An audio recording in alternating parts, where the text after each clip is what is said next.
Good evening, ladies and gentlemen, and thank you for taking the trouble to come out and listen to me this evening. I will tell you just a little bit about myself before I start, and I will start with an apology for the scientists here, because there may be trouble translating my English into your languages. There's more than one country here. I'm not going to talk science this evening. I'm going to keep everything very, very simple. I trained in the 1960s with microwave warfare with the military. I am very well acquainted with the effects of microwaves, which is, of course, what all of the transmitters, Wi-Fi, iPods, iPads, what they all use, microwaves. I trained with the military because at that time, microwaves during the Cold War were used as stealth weapons, as they still are today. And because of their use of stealth weapons, which I understood, that alerted me when this industry started to come out with cell phones, and especially Wi-Fi for children, because I'm fully aware of the damage that it can cause to young girls and ladies. When I left the military, a small part of my employment for the government was to question captured spies during the Cold War, particularly spies which had specialist information on microwave warfare. I didn't solely talk to spies. I talked to terrorist groups, international criminals, and surprisingly, I was thinking about this coming over on the aeroplane. My main job was to actually interrogate and find out about corruption at high level in the English police and at high level in the English government. And if you look at any of the English papers today, the two organizations being questioned are the police and the government. Nothing has changed over 45 years. Following that, when I left, I went to teach advanced physics, which I did up to a few years ago. I obviously teach mathematics. I have also a teaching diploma in human physiology, and I also teach chemistry. I have 2 university degrees, a diploma. I was commissioned 11 years ago by a police union to write the safety report in the Tetra airwave communication system. 3 years ago, a different police union asked me to write an update to that report, both of which I condemned the system as particularly dangerous. I am a scientific advisor to a few organizations, both international and UK-based. And finally, I work for free. I've never charged a penny for anything I do, for 2 reasons. One, I can represent the poor, and they don't have to worry about me. And secondly, nobody can tell me what to do, and nobody can tell me what to say, or more importantly, what not to say. With me, it is the truth, and in some countries, the truth comes as quite a surprise. Now, I'm going to begin with, first of all, I'm talking about microwaves. Microwaves react with water, which is how microwave ovens work. And is there proof? Am I just going to stand here talking about endless science and meaningless things? Is there proof? Which is what everybody wants to know. And it is a very simple answer. The answer is yes. In fact, there is quite a lot of it. In fact, there is an enormous amount of it. And the proof really came out with a document I have here. And this particular document was the most top secret document at its time. Realizing that microwaves caused a lot of damage to water-based bodies, the United States Defense Intelligence Agency published this document, which was circulated to all governments, all Western governments. And I think this piece of paper, this one piece of paper here with the one sentence, is going to cause more death, more suffering, and more pain than the entire Second World War. Just this one piece of paper. And it says to all of the governments, if the advanced nations of the West are strict in the enforcement of stringent exposure standards, there could be unfavorable. And really, the whole argument begins and ends here. That is all the proof you need. And what the governments did, and it is still enforced today, they said, well, what we will look at for our safety standard, we will not take the level at which microwaves interact with the cellular processes in the body. And for an adult, there are around 4,500 different biological processes that can be affected. It's 4,050 in a child.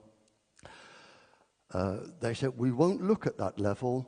We will choose a level up here that gives us total freedom. And it is the one used today for all of the cell phones, even the Tetra airwave system.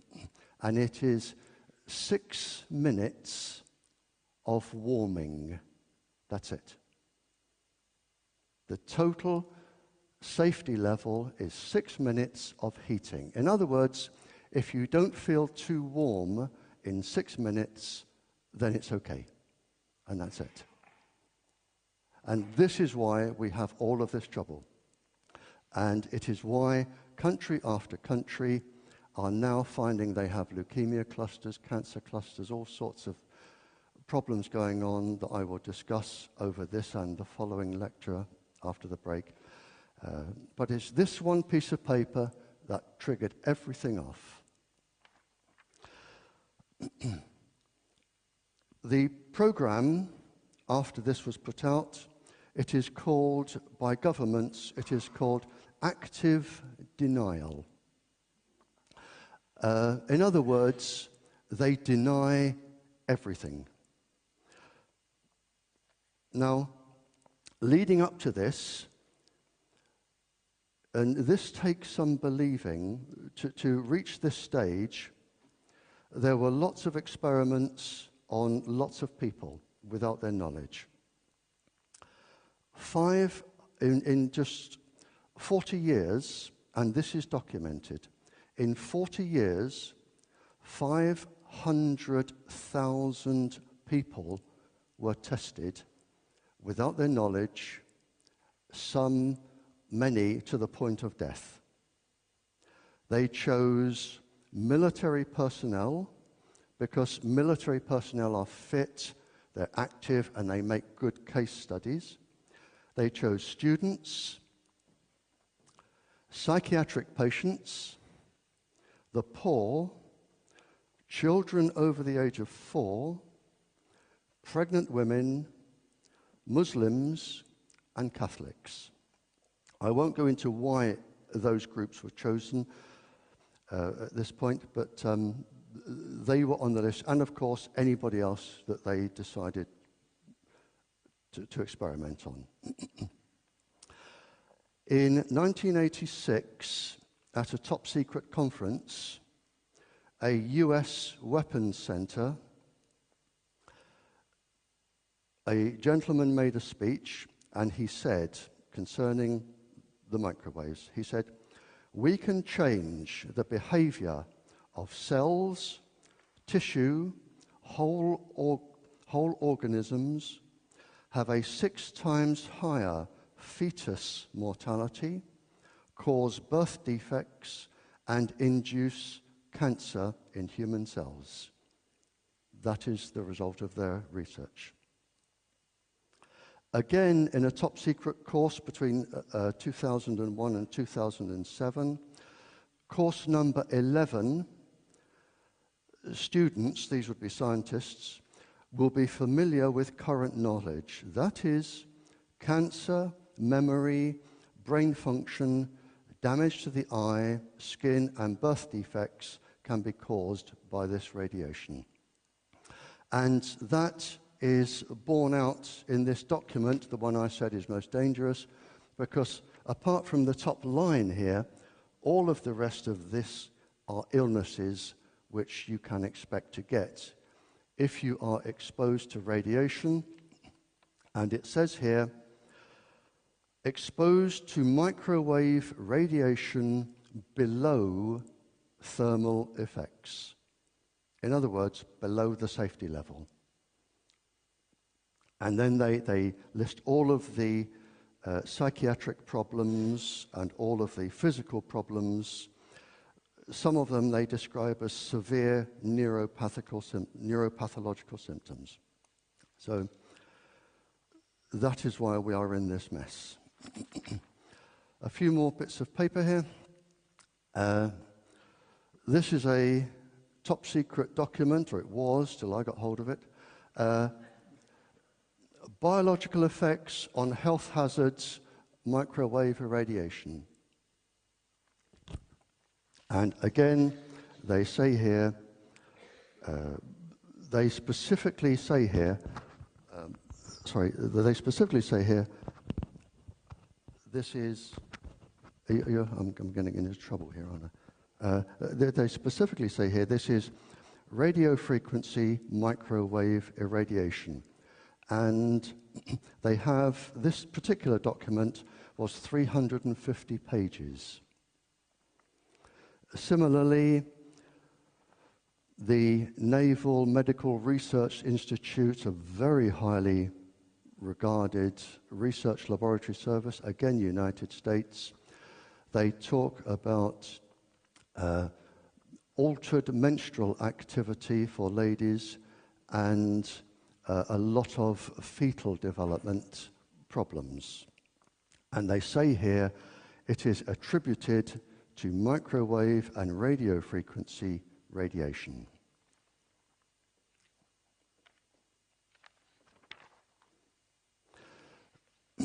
There were several top secret studies. I mean, I've made a list here, just flying out of 1, 2, 3, 4, 5, 6, 7, 8, 9, 10, 11, 12, 13.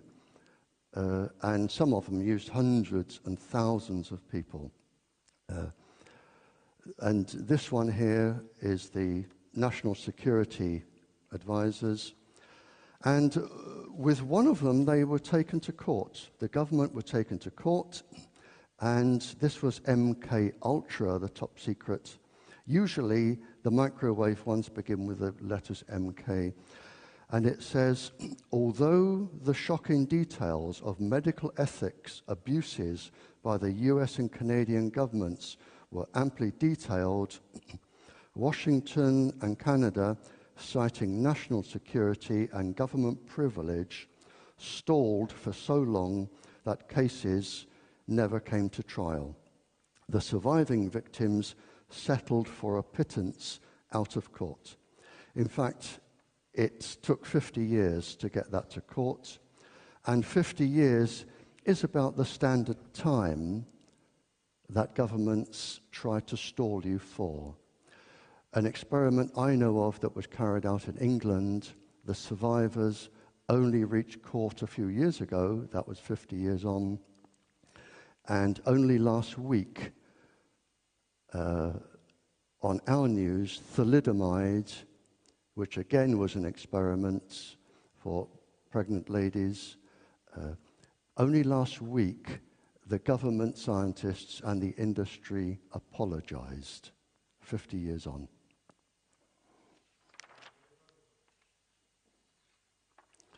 The question that people come up with is there any legal proof? We have scientific proof, and that can't be argued against. I will face any scientist and say, if you think this is safe, explain this. And I was involved in this. And I will say in my defense that whilst I was questioning spies and other people, I never once used a single second of pain, embarrassment, humiliation, hypnotism, drugs, nothing at all. I spoke to the ladies and gentlemen exactly as I would talk to you if we were sitting outside having coffee. The proof, well, to my knowledge, there are 8,300 incriminating documents from the military explaining how microwaves cause illness. There are 5 high court cases, to my knowledge, in various countries, proving that the cell towers and the cell phones cause cancer, neurological damage and physical damage. 5 high court cases that have been made against the industry. There are 14 epidemiological studies. In other words, a study on thousands of people over 10 years each. There are 14 of them, to my knowledge.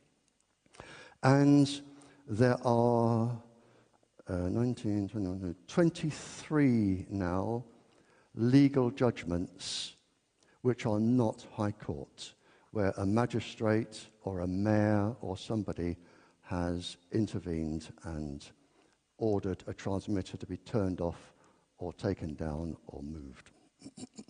So there is plenty of legal proof.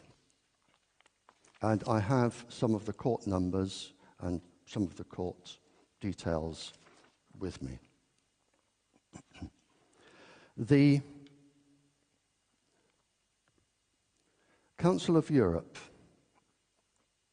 Parliament, Parliamentary Assembly, Council of Europe. On page 3, because of all of the knowledge which has been gained and denied by the industry and some governments, section 8.32 is very specific. Ban all mobile phones, decked phones, Wi-Fi systems from classrooms and schools. It couldn't be more clear. And further on page 6, they discuss the danger to the plants, insects, and animals, which I will be discussing after the break, and they specifically target here the Tetra airwave frequency. You will find that insurance companies are now not covering illnesses from transmitters or cell phones or Wi-Fi.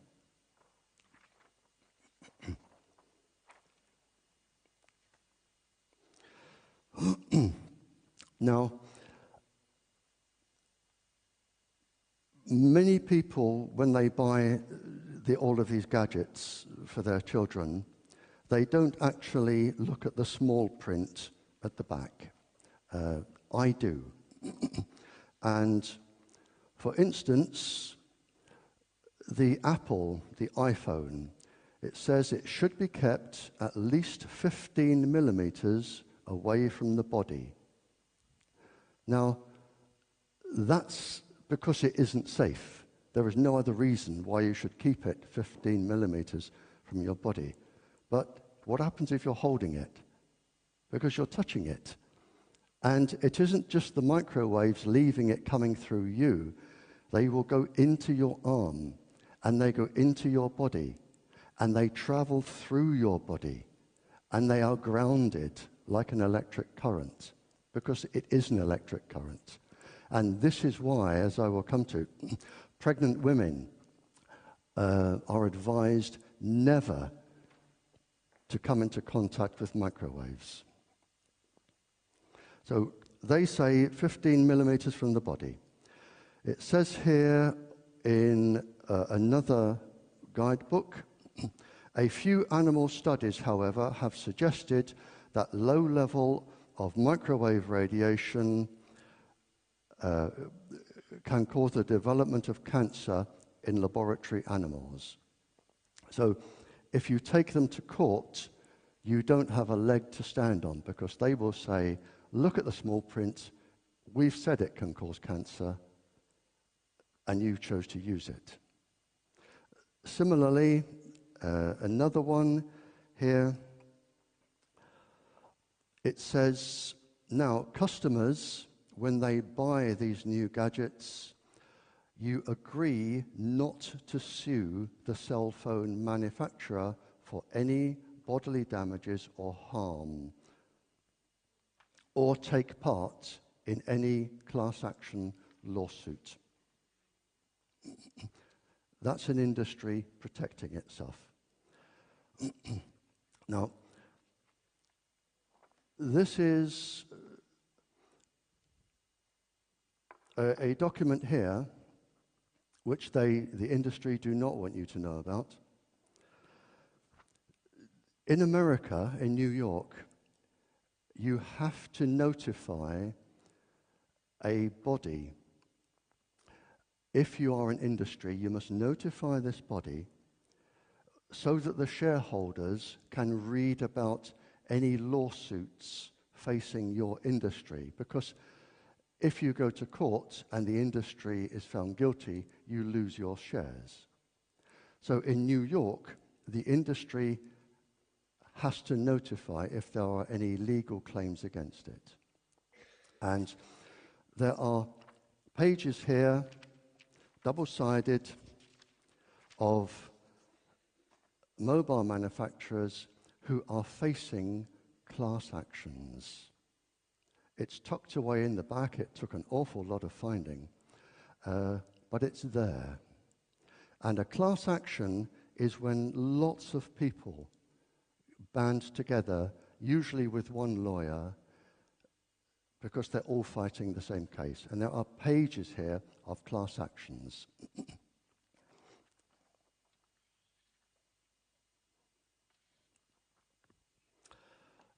An Australian gentleman, I wrote this paper because I probably receive a phone call every day at home from somebody who is being targeted by the industry because they have to carry on with their experiments, or the government. And I wrote this particular paper just to try and help them. And an Australian gentleman here, a doctor, who actually worked for the World Health Organization, saying that there was absolutely nothing wrong. He now represents the communication industry as a consultant. And he said here, he wrote here, all aspects of human behavior can be affected, even controlled. Those are his words. Now, if anyone is thinking of any form of legal action against being targeted, or there is a EU parliamentary convention here, January, what was the year? 1999, and I have the number. But it is a call to ban all human experimentation or manipulation, and the European Parliament have a number that you can use. Similarly, there is the Nuremberg Treaty, and I am trying to invoke this with the Tetra airwave system because the police do not know that they are actually a part of an epidemiological study, or the ambulance service or fire brigade, where the government themselves say we cannot rule out severe neurological damage and cancer. And it is a study which, in fact, is going on until 2018. This is the Nuremberg Treaty that was signed at the end of the war, and it specifically says, and the Western governments, we all signed it, the voluntary consent of the human subject is absolutely essential. If you are being targeted or you are being experimented upon, they require your consent, and there are no exceptions. Similarly, with the police or the emergency services or the secret services or the military, again, if you are a part of an ongoing experiment, it requires your consent. And it doesn't mean at the meeting where I was several years ago in England, where the government doctor spoke to the police unions, and she said, "Use it or resign." Those were her words. Use it or resign.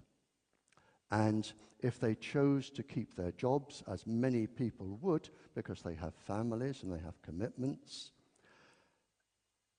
then to me, and I'm sure legally, that doesn't constitute a full understanding of the risks and consent. So if all this is known, excuse me, I do need to drink.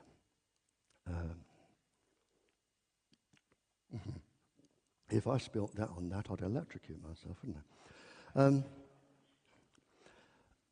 If all this is known, why aren't the government doing anything?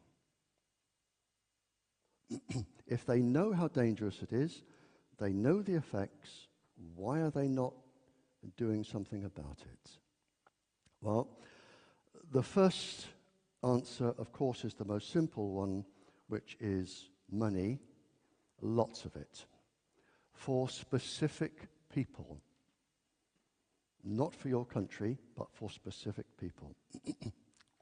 Secondly, every single person with a cell phone can be tracked. And it may amaze you to know what they know about you. Even if your cell phone is off, and this is Scientific American, even if your cell phone is off, totally off,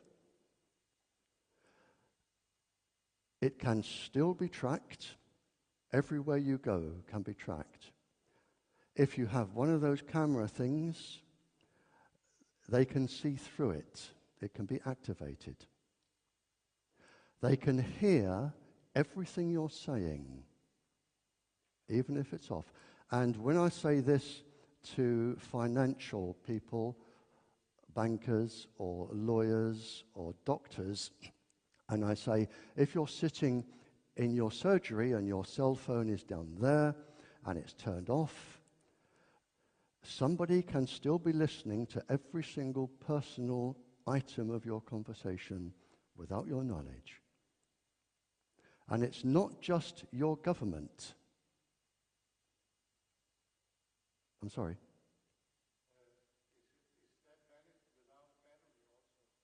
Can I do the questions afterwards, please? Because of I'll break my concentration. Thank you. There are lots of phones. Some can be activated and some cannot. Some can be activated by up to 40 different countries. That surprises people. And I'm not going into the electronics of why that can happen, but up to 40 different countries. Now, you may be thinking, well, okay, mine is, or my cell phone is encrypted or whatever, and all of this I have documentary evidence for. This is from Cambridge University very recently in a scientific journal. It is actually possible, they say, to reprogram the contents of supposedly secure memory and obtain information. They can actually reprogram your phone. I know how it's done, but I don't have time to go into it now. But up to 40 countries. And you might think, well, why? What's the point? You may be thinking, I'm not important. Why would somebody want to find out about me? Well, we're coming back. One reason, not every reason, but one reason could be blackmail. One reason could be that I know quite a lot about the spying world because I spent 11 years questioning some spies, which was, as I say, a very small part of my work. You may think I only sweep floors and I wash dishes and I wouldn't be important enough for a spy to want to investigate me. In fact, you are the very person that they are looking for. The very person they are looking for. Why? I don't have time to go into, but I can assure you you are valuable. So it may be for future, they may not be doing it, but all I'm saying is there is a possibility of up to 40 countries that have access to your cell phone. And of course, everything that goes over your computer can also be monitored. That goes without saying. The governments, this is very recently published, just July, 28th of July. Not only if they wish, and in this country, nobody may be listening to anything you say. All I'm saying is there is a possibility. But there is now a detector, and it is in use, and it can detect, because of the immense computer powers that we have now, it can detect hormone levels in bodies, the molecular structure of the hormone levels in bodies, so it knows what your body is doing, and it can also look at your brain patterns, and because microwaves will go into the body, it will look at your brain pattern, and it can tell which parts of your brains are now active. And if they know which parts of your brains are active, of course, they can judge roughly what your mood is, and probably, in some cases, what you're thinking. And this machine is now working today. So not only can they know where you are, what you're doing, what you're saying, but they can look inside your body as well, and that's pretty scary. So all of this is available to the secret services and the governments if they want to investigate people. Another reason is that microwaves can be used as stealth weapons, which I'm perfectly familiar with, but they can also be used to change the environment. Many people don't know that in some storm clouds, high activity, the high electrical activity, actually produces gamma rays, radioactive rays. Now, this is pretty scary stuff. If you drop a substance, a soft, shiny metal like barium or aluminium into the clouds will become radioactive. And the clouds are also charged.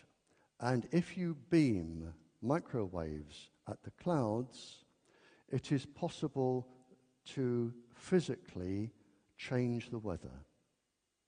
And if you can change the weather only slightly, you can either cause another country economic disaster if it's too dry, or economic disaster if it is too wet. And this technology is available, which is another reason why the government will not interfere with the microwave industry. In the UK, which I consider to be, and I'm ashamed to say, probably if you were to list the 5 most corrupt countries in the world, I'm talking purely about England, not Wales, not Scotland, not Ireland, just England. I would think England will be among the 5 most top corrupt countries in the world. And this is what they have just published for the communications industry, the government. They said they can put anything anywhere. No limits. Anything, anywhere. Schools, hospitals, nurseries, anything, anywhere. And finally, finally on this bit, I wrote in 2009, I wrote an updated report. This is a most confidential report on the Tetra airwave communication system for the Public and Commercial Services Union, 2009, which I condemn. They will have about 90 days to live. 7,630.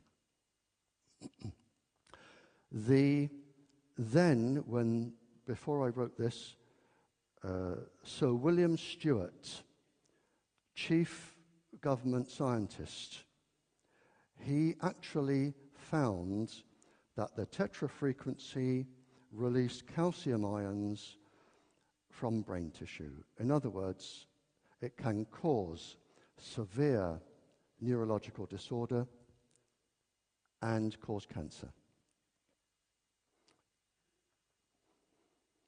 The top, most reputable journal, Police Review, Janes, did a 3-page article on this.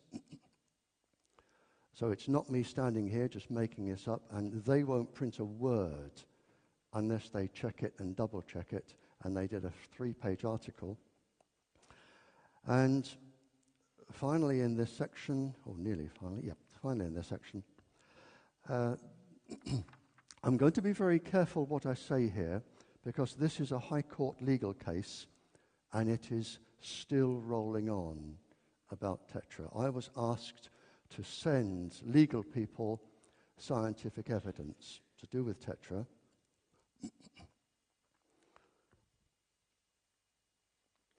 And this is the letter I wrote to a High Court judge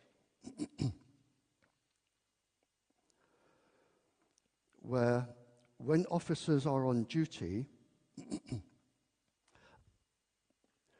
I make 2 statements when I talk like this. The first is, I will guarantee that you will not find a police station with a substantial amount of officers that have had Tetra for 18 months or more. You will find increased cancers. The police, their behavior will have deteriorated. There will be more car accidents by police in police cars. They all go up. In every single country I've been in, it is what they say. And police aggression goes up. And this is in my evidence to the judge, and if there are police officers here that would like a copy of this, I've made arrangements with the doctor organizing this talk. I can't just photocopy it for everybody. The problems are you have police officers enclosed in metal police vans, usually for some time, while they're transmitting. They are close to other officers transmitting. They tend to wear metal-based helmets in riot situations, which of course reflects the microwaves. And they tend to use the system for more than 6 minutes. And all of this is provable. It's not a theory, it is provable. And if any police officer wants proof that the system is dangerous to go to court, I can do it inside an hour. I can tell you what to do inside an hour. It is provable. With one of our government experiments, they wrote at the back, in every group, these are police, some participants were significantly affected. They didn't say what some was, but if we take some as a certain number and you multiply that over 100,000 officers, it's going to be considerable. Okay.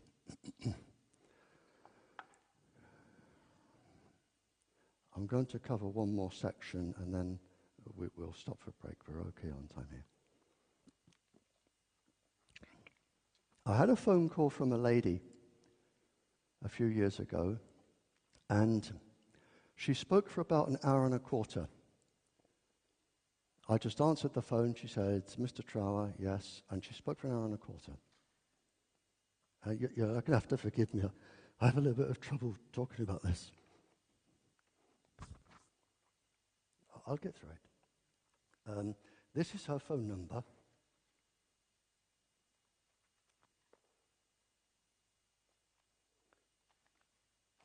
This is her phone number.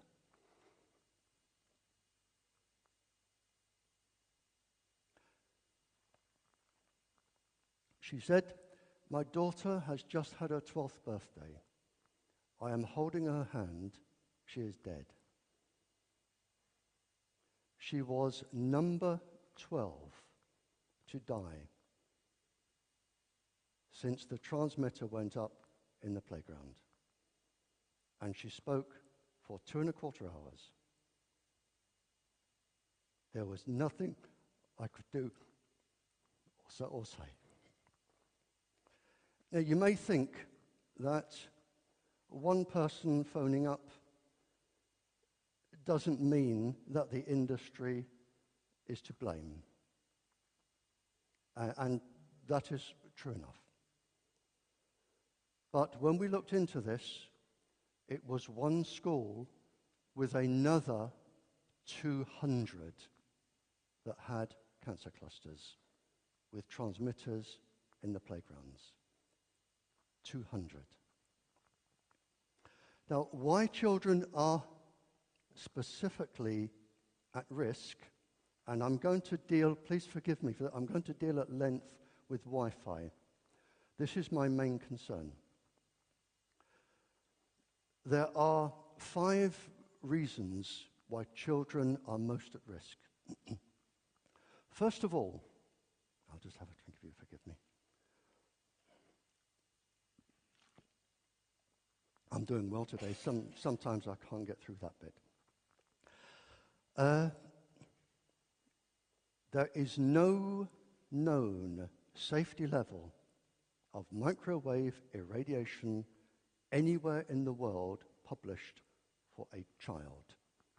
And whenever I go to a country, I make a challenge, and I'm making it here.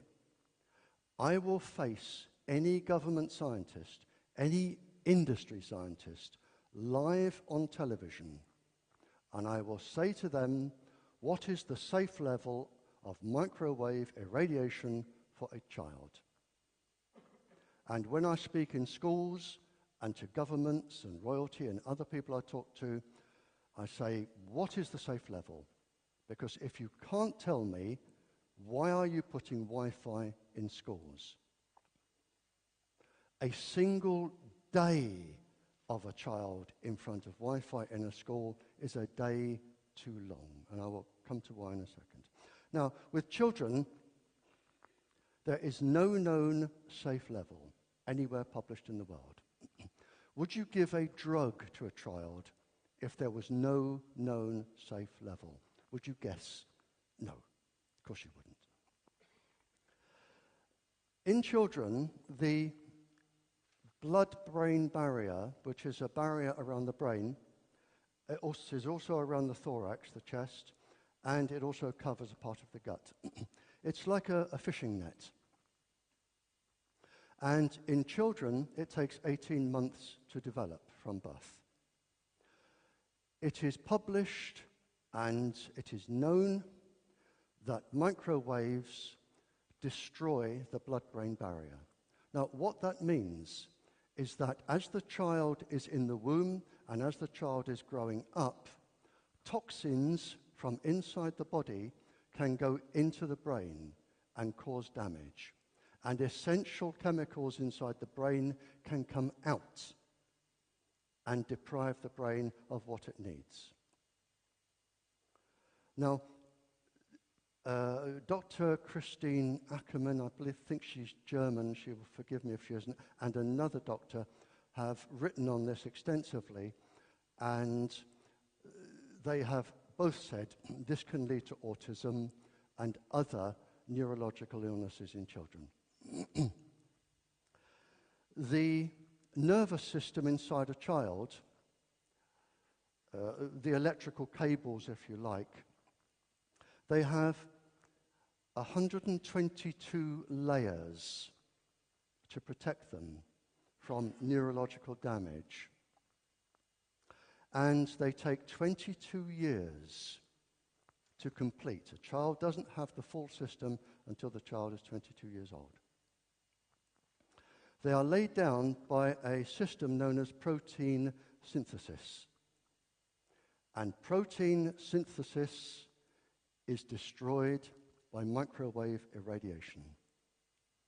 You are risking neural degenerative damage with your children with Wi-Fi in a classroom. And I can assure you, as true as I stand here, the levels of radiation in a classroom exceed those that are used in the Cold War to make people sick. And if you add up the radiation a child is exposed to in a class of 20 or 30 transmitters, with one on the wall, with one in the playground, taking all of the calls from all the other classrooms and spreading around the school, when you add that up, it's pretty frightening. The immune system of a child takes 18 years to complete. And at the beginning, that document from the American government, everything it comes up with is suppression of the immune system. So you are destroying a child's immune system, again, before it's up and running. And of course, I have documentary evidence for all this. And finally, the bones. The bones in a child are not fully developed until the child is 28. Now, if a child goes to school at 5 and stays there at university until 24, and they use Wi-Fi, that's a lot of bone damage. And there are papers to show that both the marrow in the bones, which is of course moist, which makes the immune system, and the bone density, they can be affected. But it takes 28 years. And if anybody's wondering what the last bone is to form, it's the clavicle. The clavicle here. And this is the paper here. I carry all of my evidence with me. Here it is, protein synthesis by the University of Dundee, Scottish University, very clever people, protein synthesis. Now, the reason there is no safe level for a child is that, and this appeared in a scientific journal, August 2012, they have just suddenly realized what we have been saying all along.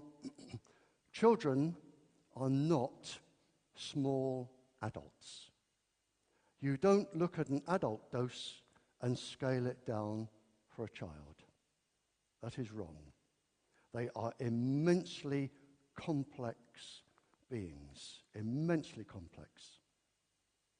And you cannot scale. This is to do for the drugs industry.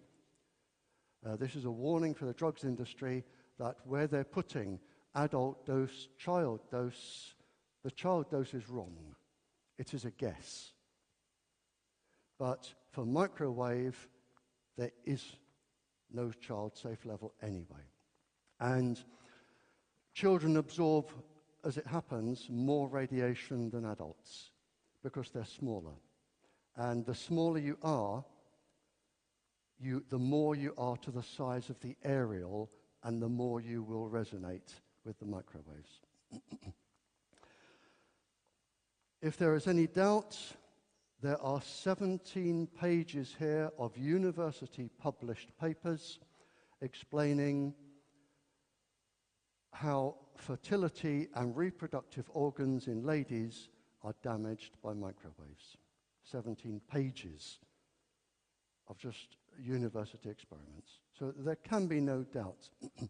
And I can never believe for the life of me why people put Wi-Fi in schools. I can never understand it. Well, I can understand it. Usually they give them some sort of gift like a free phone or a free iPad or iPod. Because it's cheaper to do that than it is use fiber optic cable and telephone cables. It's cheaper. So they do that. This is, I've been through this. Again, the small print in the mobile phone book at the back. I've read a few of them, but it particularly warns here. I'm not sure how you measure this, but it says 9.8 inches, keep it 9.8 inches from your body, especially pregnant women and the lower abdomen of teenagers. How you would measure that, I don't know. I summed up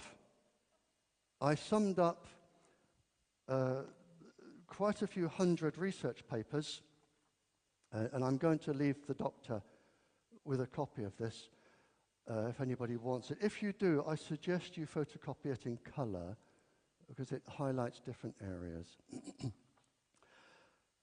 I summed up all of the problem with children and Wi-Fi in schools.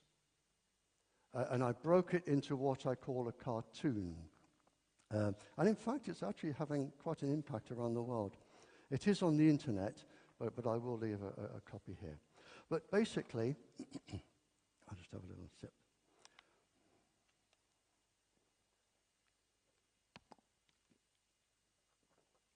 Basically, if you can follow my train of thought here, please, ladies, I'd like you to imagine you are 15 years old and you are in school, or you are a teacher in school, a lady teacher in school, a young lady teacher.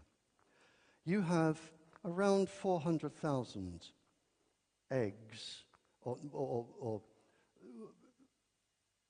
follicles in your ovaries which can develop into eggs, around 400,000. Now, they are being irradiated from your Wi-Fi.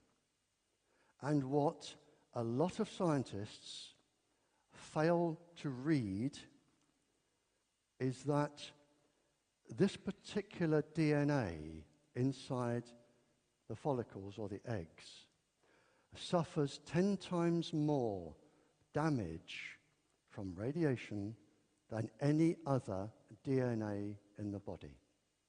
So even if the children had a safety level, it would be a factor of 10 out anyway. They suffer 10 times more.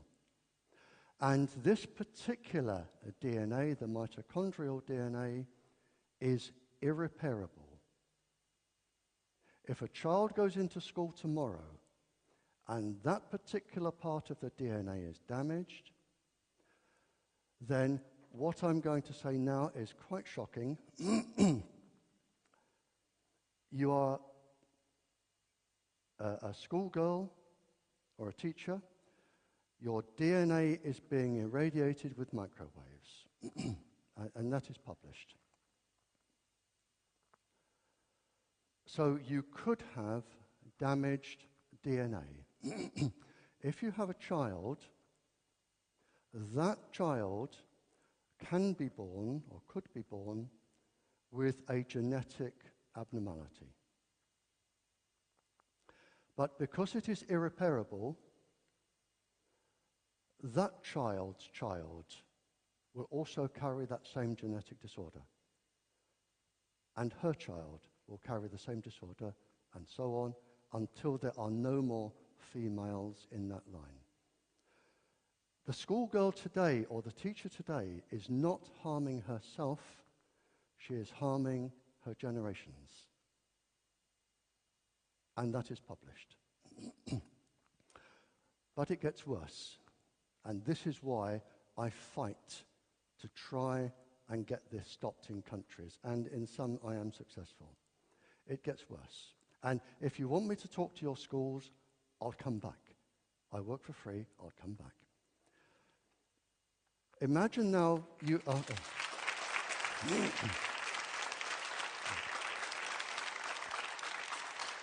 Thank you.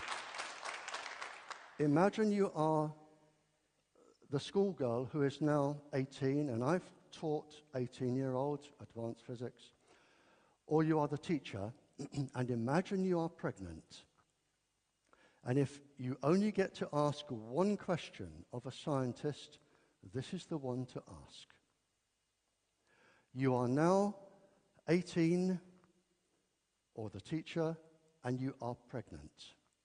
And you are within the first 100 days of your pregnancy. You may not at the beginning even know that you are pregnant. But in the first 100 days, the ovarian follicles in your baby, the ovarian follicles are forming. It is 100 days, then 120, I think, then another 100 and something. But the first 100 days, they are forming. The 400,000 follicles are forming.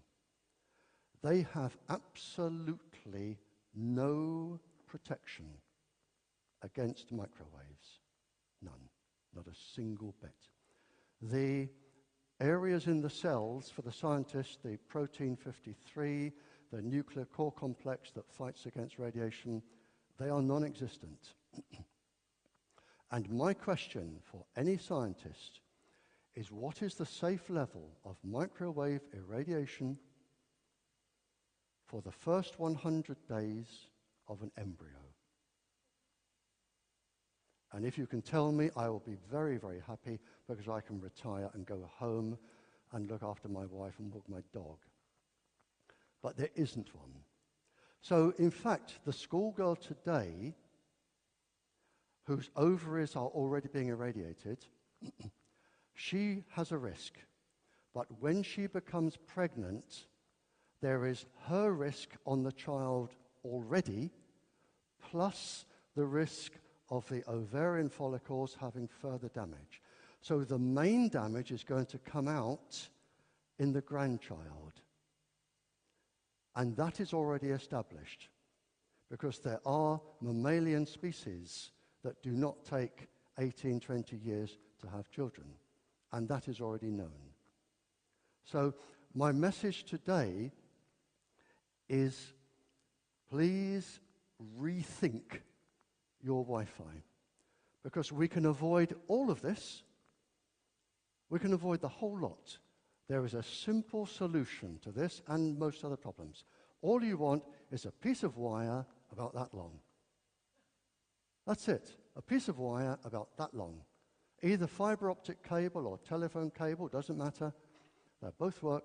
Piece of wire that long, and you save the risk to the generations. Now, if you're going to ask me how many children, I can't give you a maximum because there are lots of other factors. I can give you a minimum, but it is quite frightening.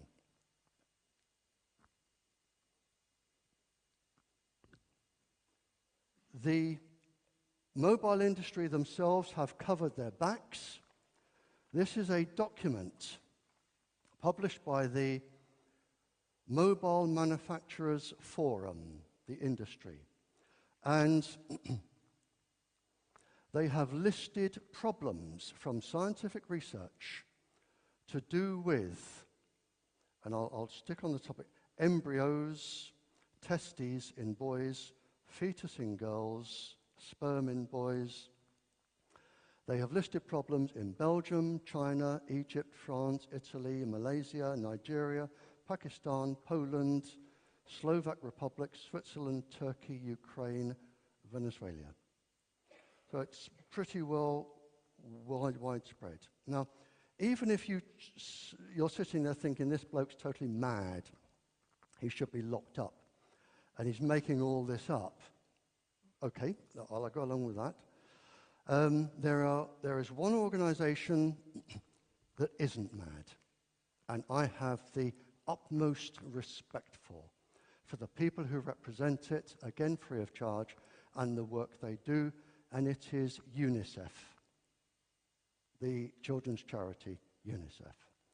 They decided, because they protect children all over the world, they decided to investigate, and they wrote a paper, Electromagnetic Fields from Phones, Health Effects on Children and Teenagers.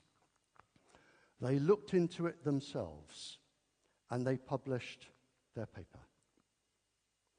And they found an 85% increase in central nervous system disorders, which is what I said about the electrical pathways. A 36% in epilepsy, which for the scientists, if you want to know how it causes epilepsy, I can tell you the part of the brain. A word I don't particularly like here, I would prefer to say a psychiatric disorder, but they've actually described it as mental retardation, an increase of 11%. Blood and immune disorders, which will obviously come from the bone marrow, 82% with a risk to the fetus. And they published it. And I think, you can't argue with that. Now, just a few bits of paper more here. We're doing okay for time. Published in our Sunday papers. Do not expose yourself to microwaves if you are pregnant. The reason is, as I said, microwaves go into your body and they go through. I'm not going to describe the path they go through. It's too complex. But they go through your body. They carry a small electric current. Now, I want to just talk about the fetus for 2 seconds, just to give you an idea.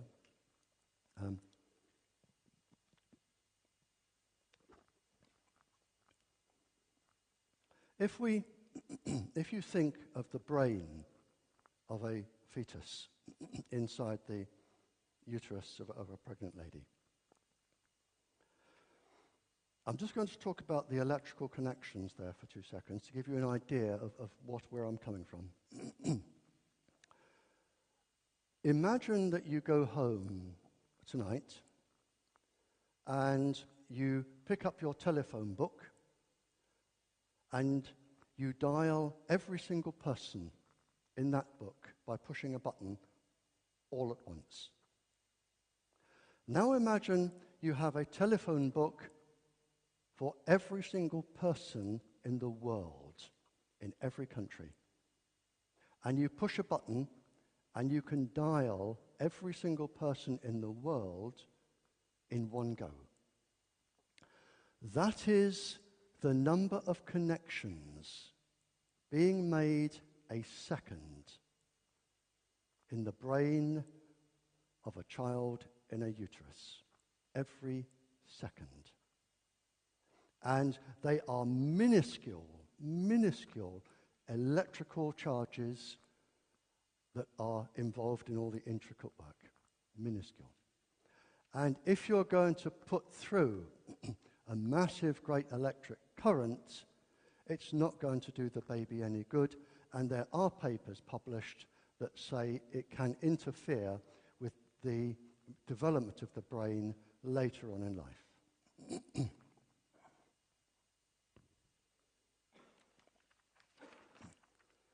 Okay, I've covered that, and I've covered that, and I've covered that. I said that earlier, around 200 schools internationally, a study was covered, a study was done in 2003 and 2005, and they found around 200 schools with leukemia or cancer clusters where they had transmitters in the playground. They found miscarriages, mostly from lady teachers.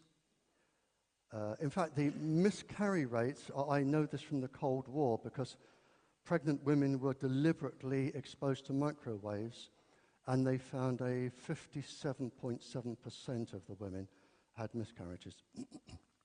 And that was written up by the World Health Organization. Miscarriages, brain cancers, other cancers, breast cancers. This particular one here, and just one of the citations here, it said, telecom giant Orange has suspended operation at a school phone mast site in Paris after 8 cases of cancer were confirmed among children in the district. That's just one of the, in this particular one, 138. And there are around 60 here. And it's not just confined to European countries. And here, in the UK, they found a cancer cluster.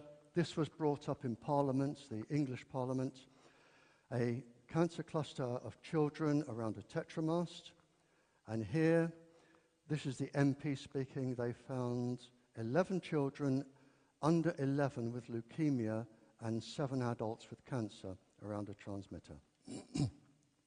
The minister stood up and said, we are within international guidelines, in other words, the thermal level, and sat down. And that was it. Case closed. It took about 2 years to get that into Parliament, and the minister just blew it away with one breath. And if you think, that was 2003, 2005, if you think they've stopped, this is 2012.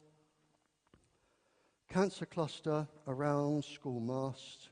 This is Kansas. They're still going on.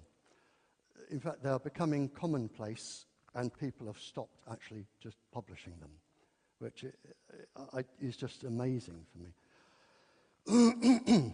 This is a study carried out by the industry on its own microwaves, and they have said it can cause neurological damage in children, carried out by the industry itself on its own product.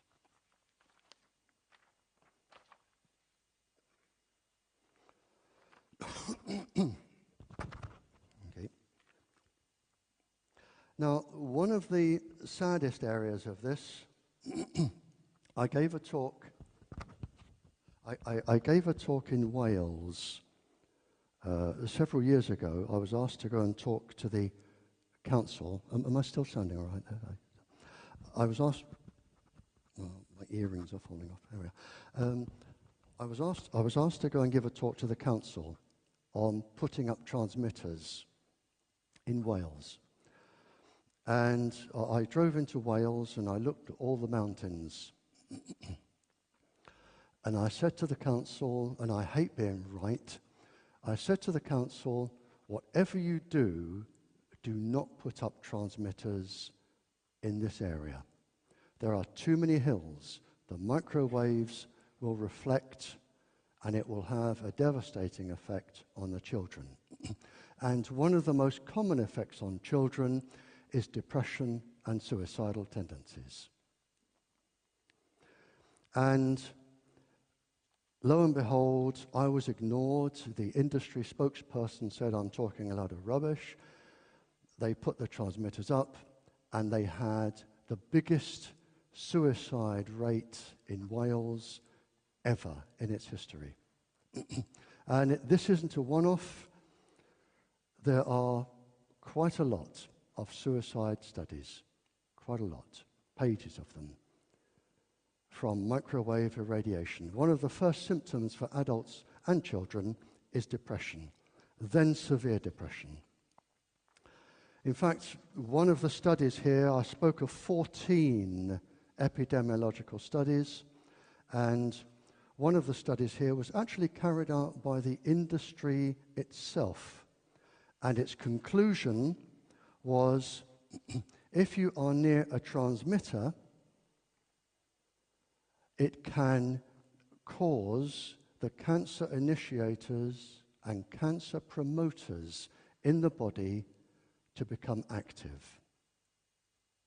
And by sheer coincidence, an article appeared in Scientific America on cancer, and it said if the cancer initiators and cancer promoters are activated, they actually did a whole long line written by oncologists on how that can develop into cancer. So there is no case to be defended. Microwaves cause cancer. Not in everybody, in some people.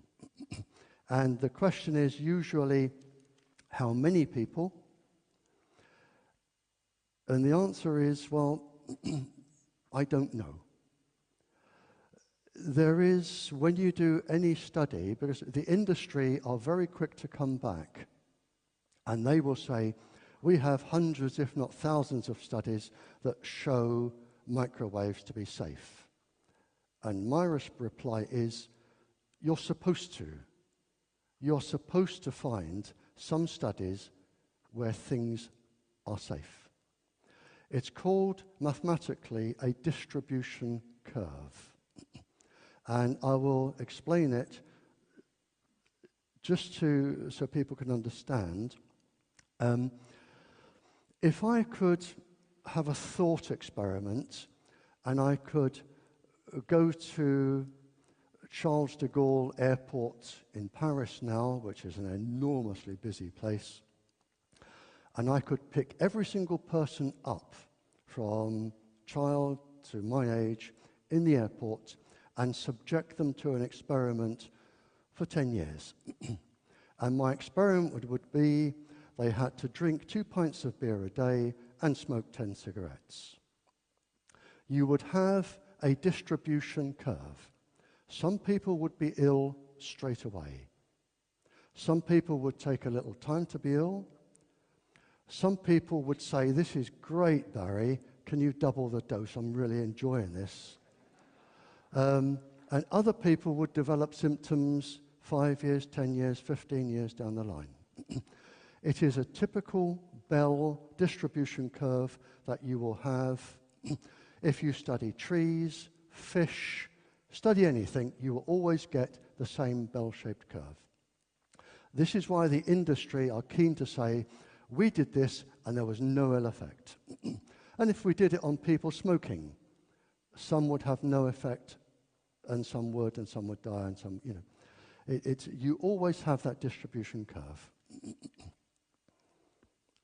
We'll be stopping in just 15 minutes. And whilst I was in Africa talking, a teacher spoke after me. And this is on the internet, I think, that I'll talk there. And he said, childhood suicide and child bad behavior is almost unknown in African children. Almost unknown. He said, we had a transmitter put in our school. Within a few years, every single child in the class, and he had a class of 30, every single child was on Ritalin. Every single one.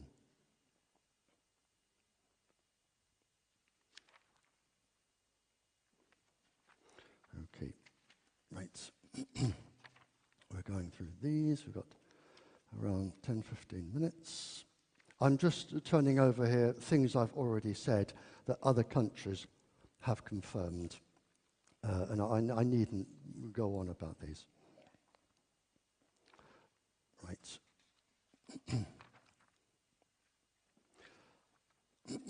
A particularly interesting paper which has been published, the Department of Biophysics and Radiation in Ankara, they have shown that the thyroid in children, which is the master gland, is particularly sensitive to Wi-Fi, the frequency of Wi-Fi radiation, 254 megahertz, 2540 megahertz. It is particularly sensitive to that particular frequency and can cause thyroid problems in children. But they've also said here that that radiation anyway can damage the thyroid in children. And it is followed up with other papers, which you'll excuse me just turning over. Sperm count, we've done that. And a paper I did mention, bones, a research paper from India, where they say the microwaves lead to bone weakening, which is the last thing you want in school children who are trying to build their bones up.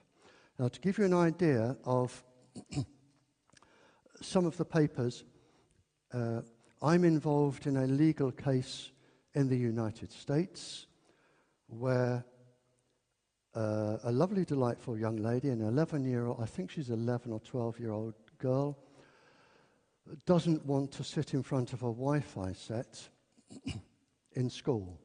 And the school basically said, you're here, you will do what we say, and if you don't, take us to court. And she did take them to court. She has a law firm supporting her free of charge. I am supporting her free of charge with a few other people from around the world.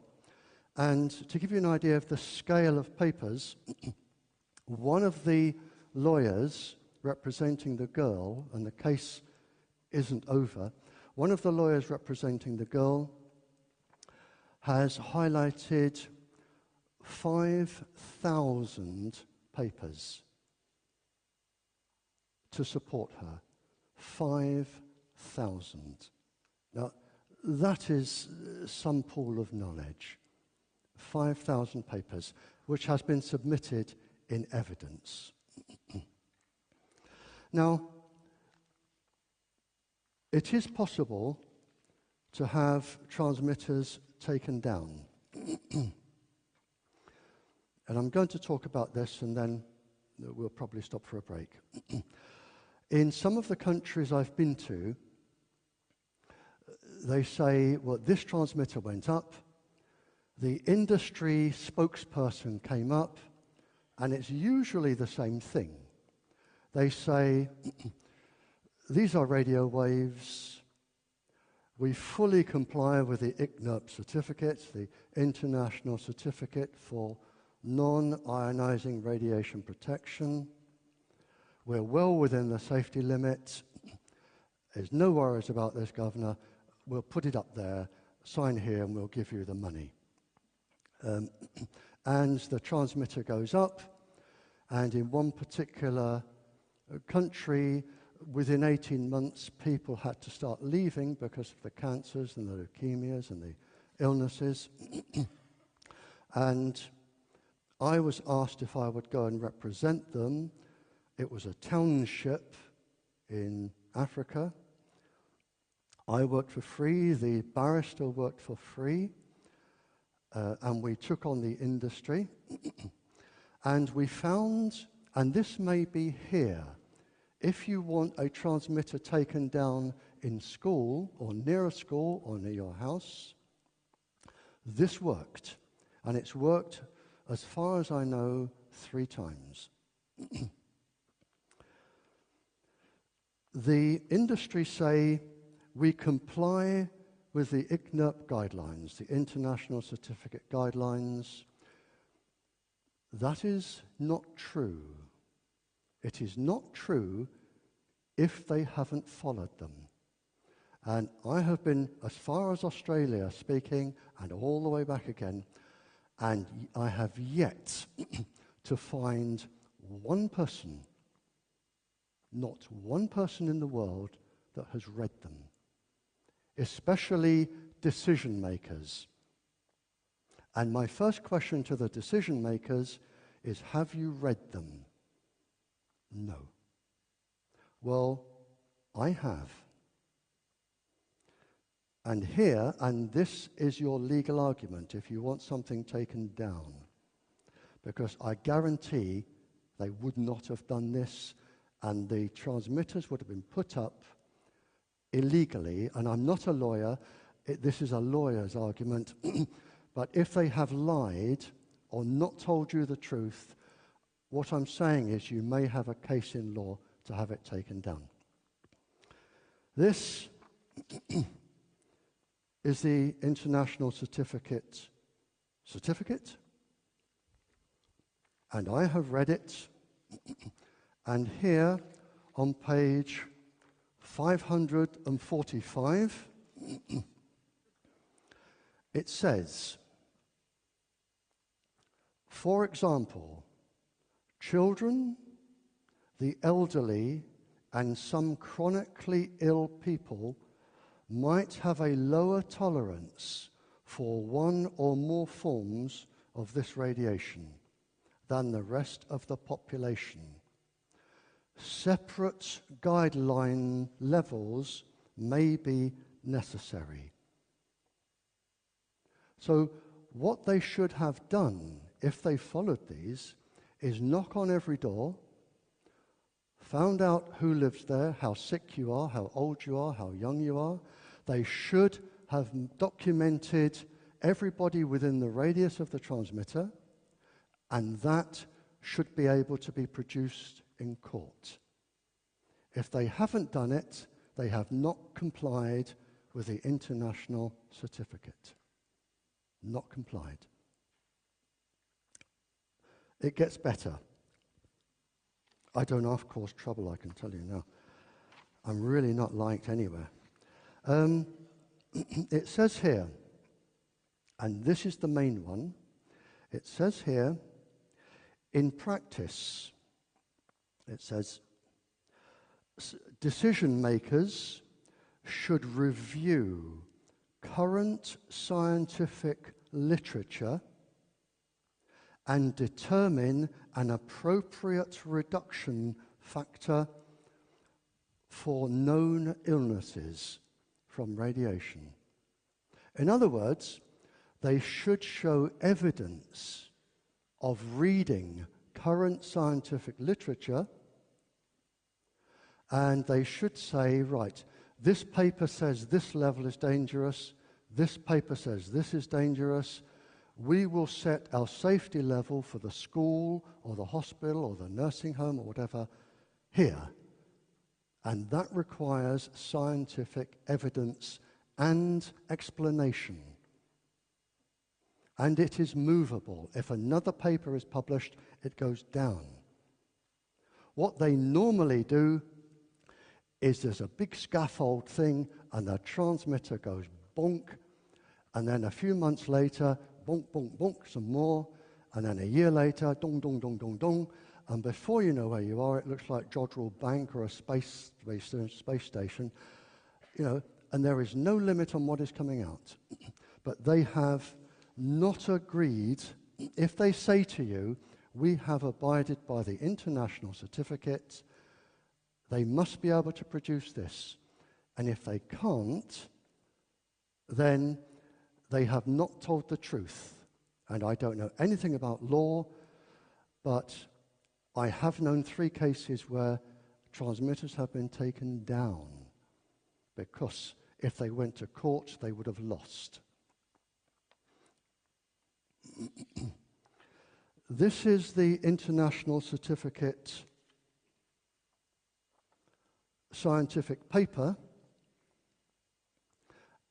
And as I say, one of the questions which I ask every scientist is, what is the safe level for children?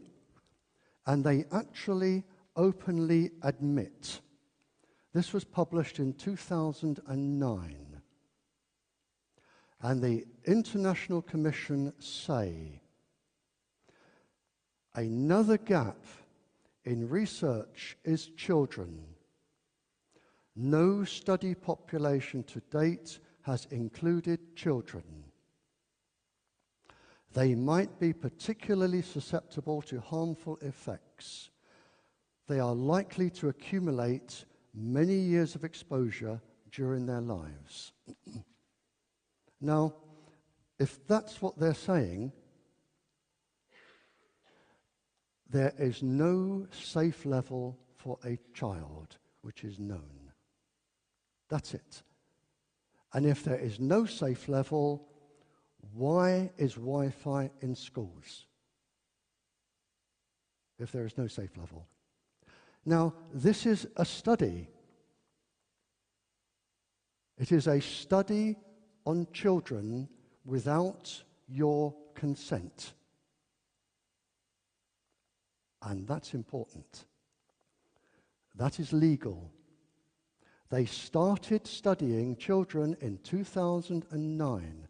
They are looking for cancers, brain damage, illnesses. That requires your consent. And I wonder how many parents, after listening to me for an hour, would say, where's the form? I'll give my consent for Wi-Fi. But they don't. They just plonk the Wi-Fi up. They usually give them free computers or something because it's cheaper. In comes the profit. And your grandchildren are going to pay the price. As I said when on the television, people that saw me this afternoon, I have 2 aims with my talk here. Sometimes I'm successful in countries and sometimes I'm not. One of my aims is to protect the future generation of your children. With that in mind, I did ask if I could see your Queen, because she has power to actually make people come and listen and decide. If anybody knows her, I would desperately like to speak to her tomorrow before I fly back. And I have a letter from a king. I have a letter from a king that I sat, I'm not boasting here, I sat and had lunch with. And I can give your Queen this king's personal telephone number. I can't give it to anybody else. I can give her his phone number. She can telephone him. He is further down the line than you are, and he can explain exactly what is going to happen to your country. That is one of the things I want to do. So I'm going to stop there. It is time for a break, and you're probably bored to death with me anyway. I'm going to stop there. Thank you so much for being so kind, and we will continue after your break. Thank you.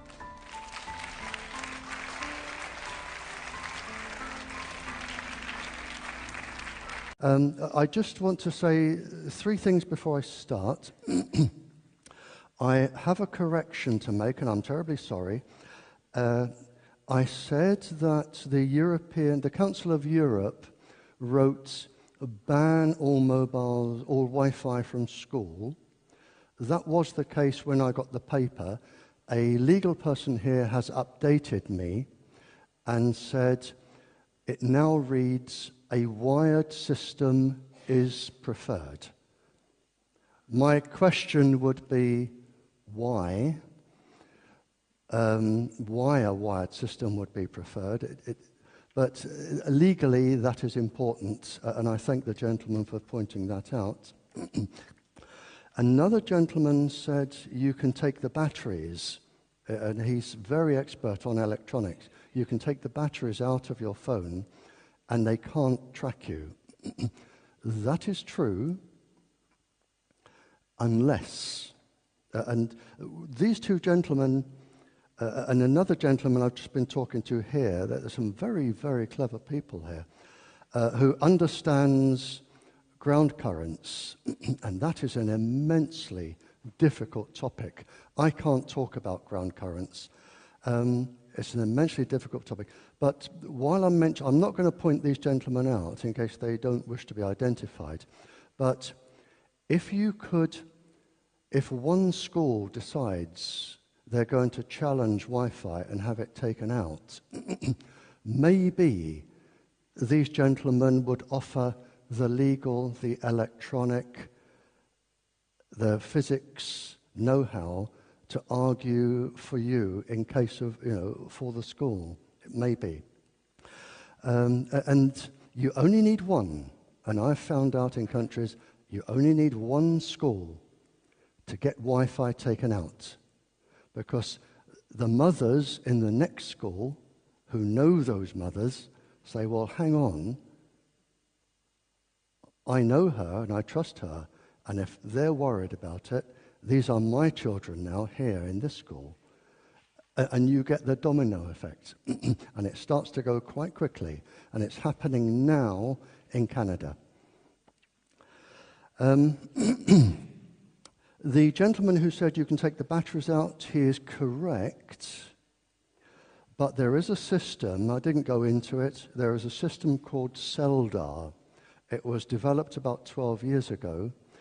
They now have very, very advanced types of CELDAR where they don't need to track your cell phone.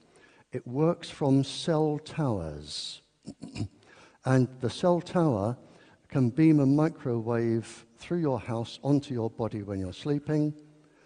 The computer, it's like radar, only from cell towers, they call it CELDAR. The computer takes away any static objects like houses, buildings, trees, and as you walk around, the computer just follows you with microwaves. It'll follow you going anywhere. And it's another way of watching people. And if they want to be really mean, and I didn't bring this up earlier, there are a list of microwaves when they're used as weapons. There are a list of pulse frequencies which can be used to entrain the brain or mess around with the normal, natural vibrational frequency of the body. You have lots of natural vibrational frequencies in your body. Your organs have a frequency, your glands, your cells, your brain has its own frequencies, and they can mess those up. And to give you an example, it's called entrainment. It's known that a child making a cell phone call for 2 minutes, the brain takes 2 hours to come back to normal. So if a child is in a playground and rings another child, that child's brain will not function properly for 2 hours. It's called long-term potentiation, and it can go on. It's been known to go on for 6 weeks. But I didn't want to go too much into that because it gets enormously complex. But there are, to my knowledge, up to 600 pulse frequencies that can alter different bits of your body. And this is how the governments experiment on people, with either implants, putting out pulse frequencies, or they can put them with microwaves from Zelda. It's how they experiment on people. Now, before I start, I'm just going to, this drawing again, this is really what you need if you're going to take on the school principals or the industry. I forgot why I did it. I did it for a school somewhere that wanted something they could understand. And I'm going to give this now to the doctor so that I know I haven't taken it back to England with me. If you photocopy it, it's best in colour. It is copyright free. You can run as many copies as you like, and you can make a book if you like. You can do what you like with it. It's copyright free. And if I can give it to the doctor, should only be the cost of what it is to run it through a colour photo printer. I can give that to you, sir. Thank you. Okay, I'm going to whiz on, and I will give my home address and phone number, and I will take all criticisms from anybody. If you've read something and you don't like it, by all means, challenge me, and I will take all questions, but this is an immense topic, and I cannot guarantee that I know the answer to every question. Now,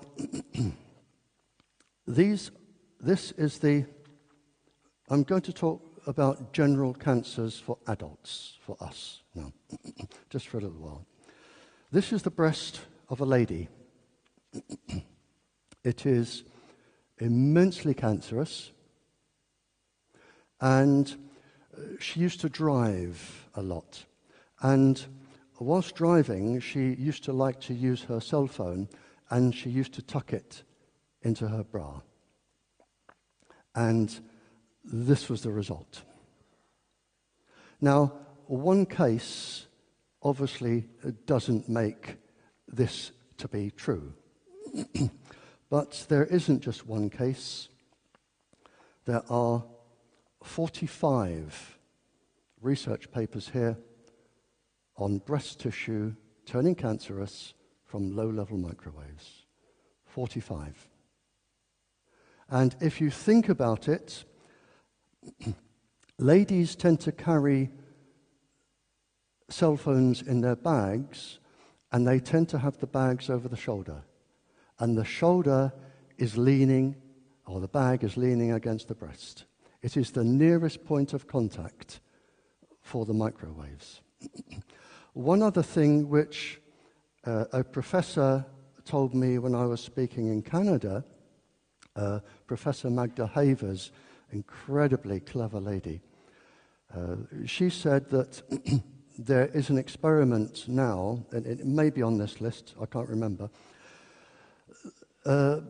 In some bras, they have metal things. It shows how long I've been married, I can't remember. They have metal things under the cups. Now, she did say, and I know this as a physicist, that if you have a metal curvature under the cup, metal attracts microwaves, metal absorbs microwaves. And it's one of the reasons why you don't put a spoon in a microwave oven is because the metal absorbs the microwaves and then it re-emits it, usually in a spark and other waves. Now, if you have a cup under your breast, this is a parabolic shape. In other words, if microwaves go into this, it will it's like with a torch, the shiny bit behind the torch. You will get the microwaves being, or different waves, once they've been absorbed and the electrons go down, you will have different waves coming out, but they will have a focal point, like a torch.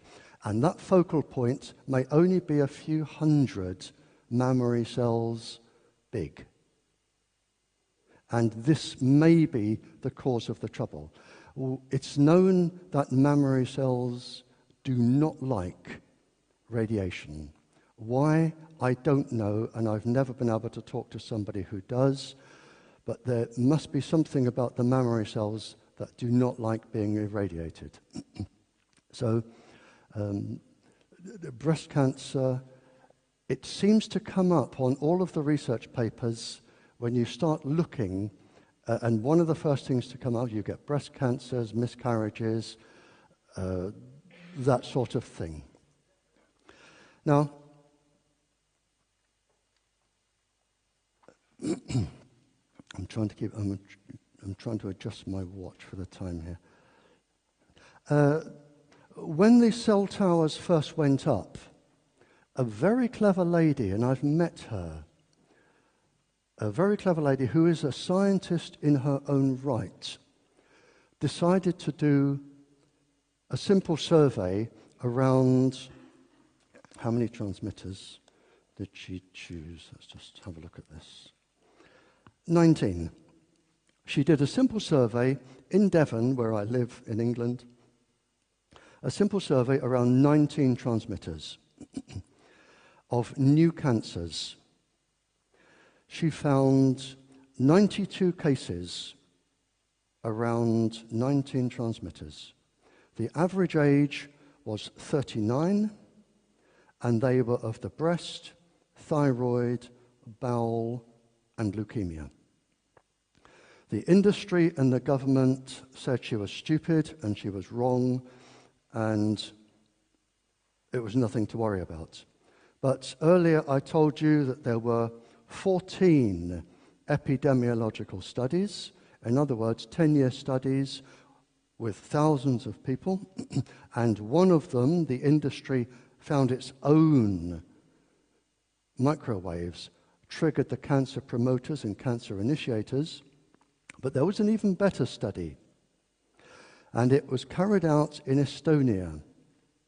And what they did, and it was published in the Australasian Journal of Environmental Medicine.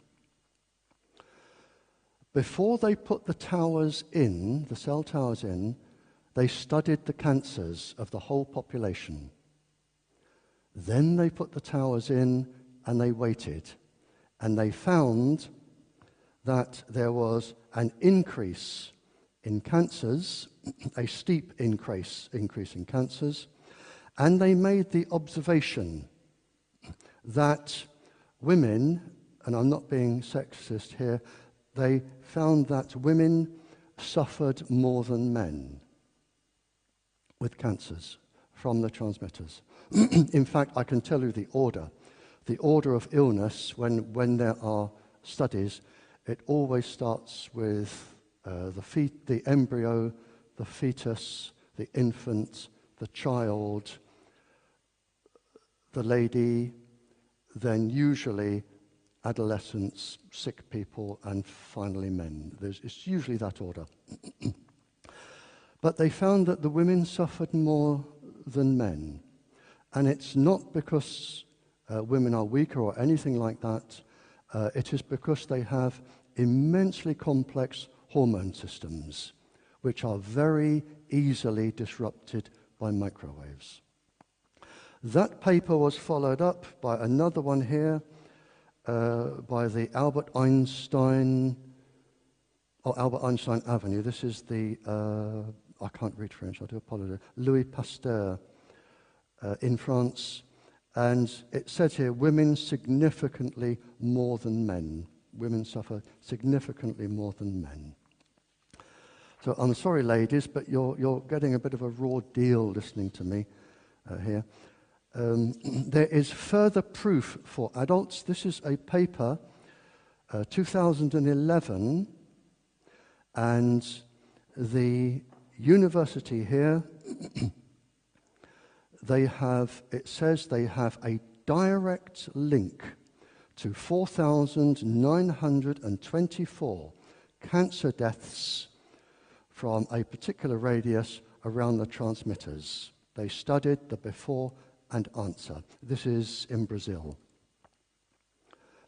And again, another doctor here, a professor, I do apologize to him, has written in a separate paper, there is a proven link between microwaves, cancer, leukemia, and a high risk of Alzheimer's. But this is nothing new. It was published in the year 2000. This paper, Evidence Radiation is Genotoxic, in other words, cancer-causing, and it was made for the parliaments of New Zealand, Italy, Austria, Ireland, and the European Parliament in Brussels. And the conclusion of this paper, cell phones will highly probably increase many neurological diseases and brain tumors over the next 10 to 20 years. Cell sites will highly probably increase miscarriage, many cancers, many diseases, significant neurological and cardiac diseases, and death.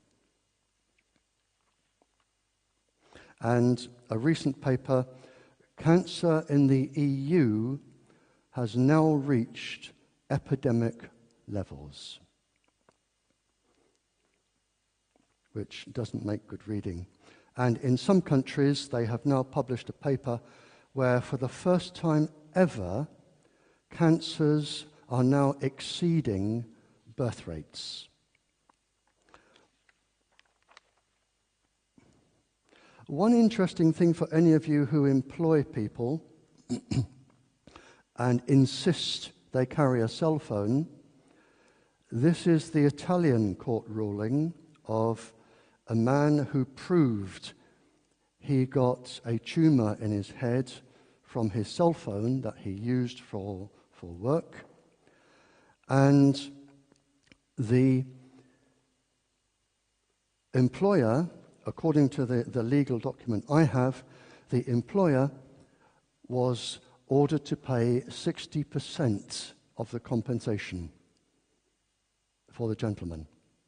Now, if you're an employer and you insist people have cell phones, this is a European country making a ruling, so you know, it could be legally, and I'm not getting into law because as soon as I do, I get told off.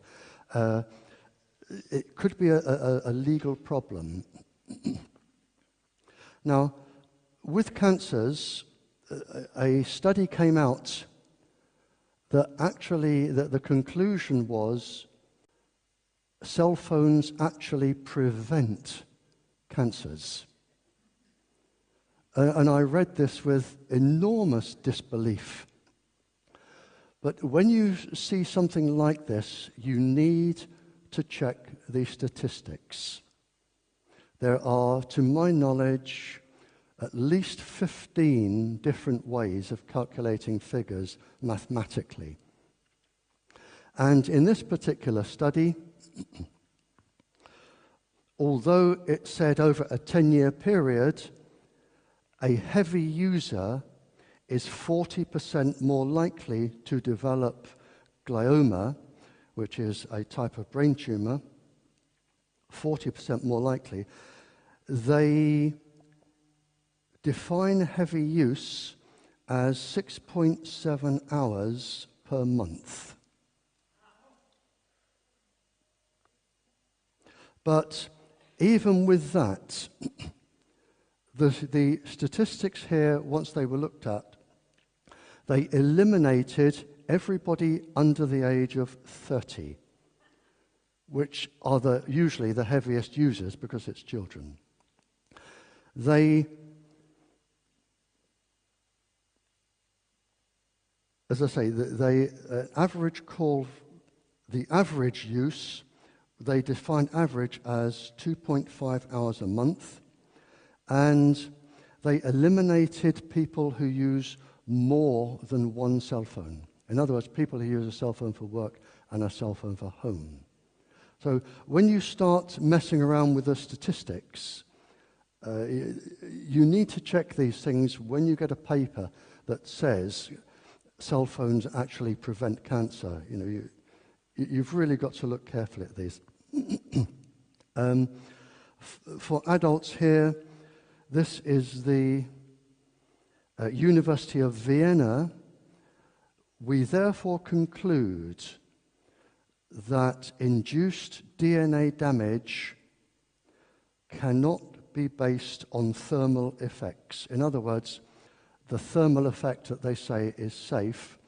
Below that, what they're saying is you can have DNA damage below thermal effects. Okay. And I did talk about children. This is the paper that I used, where it says here, and scientific proof that these interactions affect especially the bone marrow.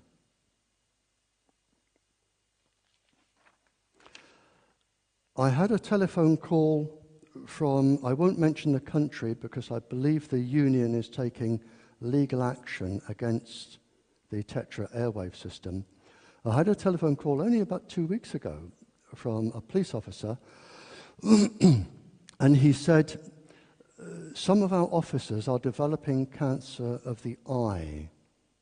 Do you know anything about it? And I said, well, I do know there is a paper published about cancer of the eye.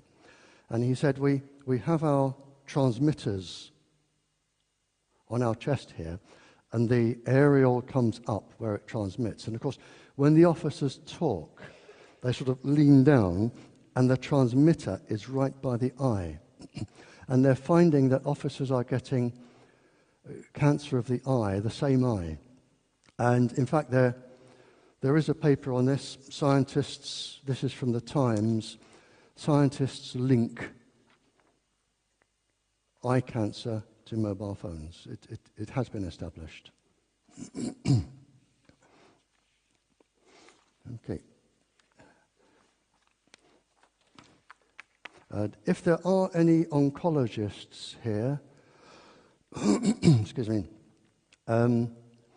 I did give a presentation in 2003 to consultant oncologists of the link between where the industry left off and where cancer begins, and you're welcome to my paper.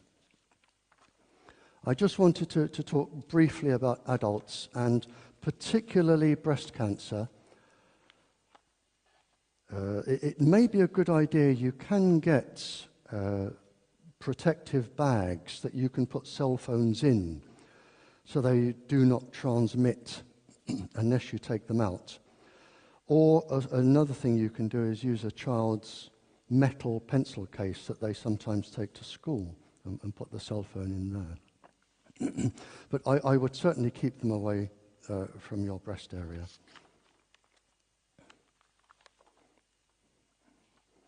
I'm going to finish with this last section and then take all criticisms and questions.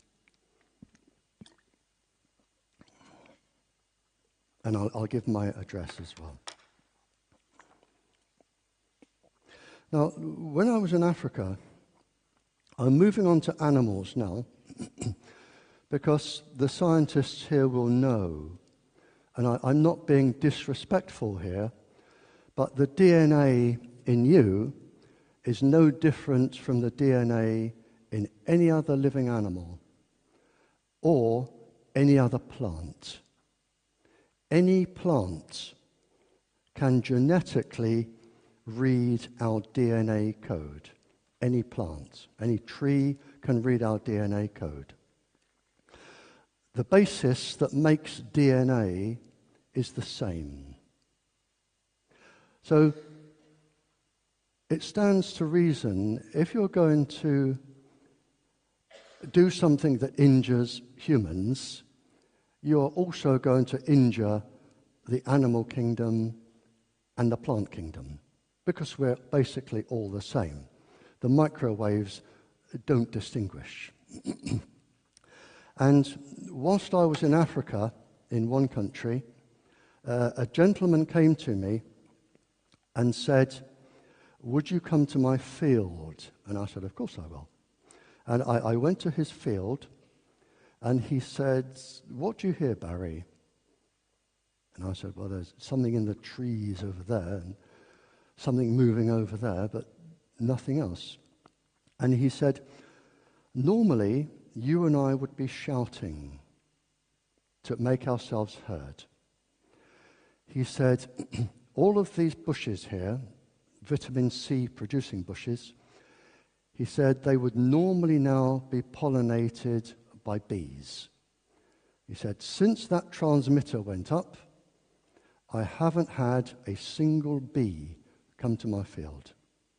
And he said, "What is worse," he said, "I haven't had a single ant."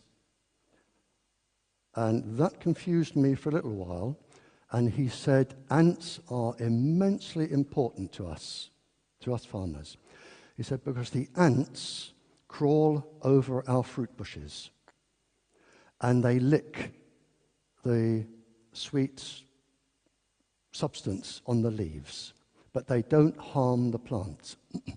But if any insect lands on the plant to eat it, the ants swarm to protect the plants. So the ants keep our plants safe. He said, "I've lost my ants and I've lost my bees."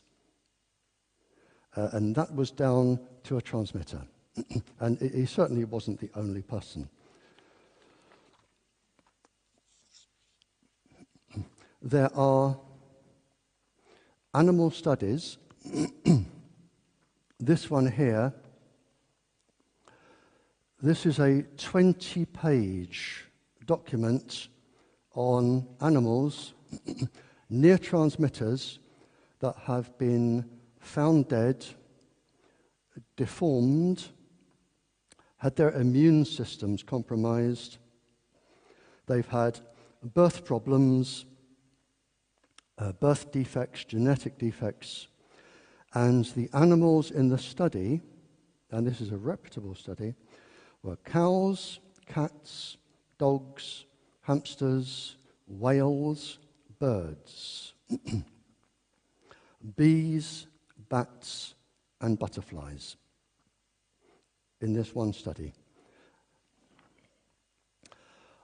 I was very honoured twice to give a talk at the Glastonbury Festival. It's a festival in England where academics and people who study nature and doctors and everything, they all go and they have conferences and talks. And one of the talks I was asked to give, 2008, was to the Beekeepers Association. And in the back of this paper, which I believe is on the internet, in the back of this paper, there are 14 references, some by university professors who are beekeepers. And you can't get more knowledgeable than a university professor who is a beekeeper. And they all, references come to the same conclusion that the poor bumblebee or honeybee, they do not stand a chance against the microwave industry, not a chance. Because the resonant frequency of the transmitters is the resonant frequency of the bee. And there are other things also with the bee which are irritated, again, by the pulse frequencies and the microwaves. The bee doesn't stand a chance.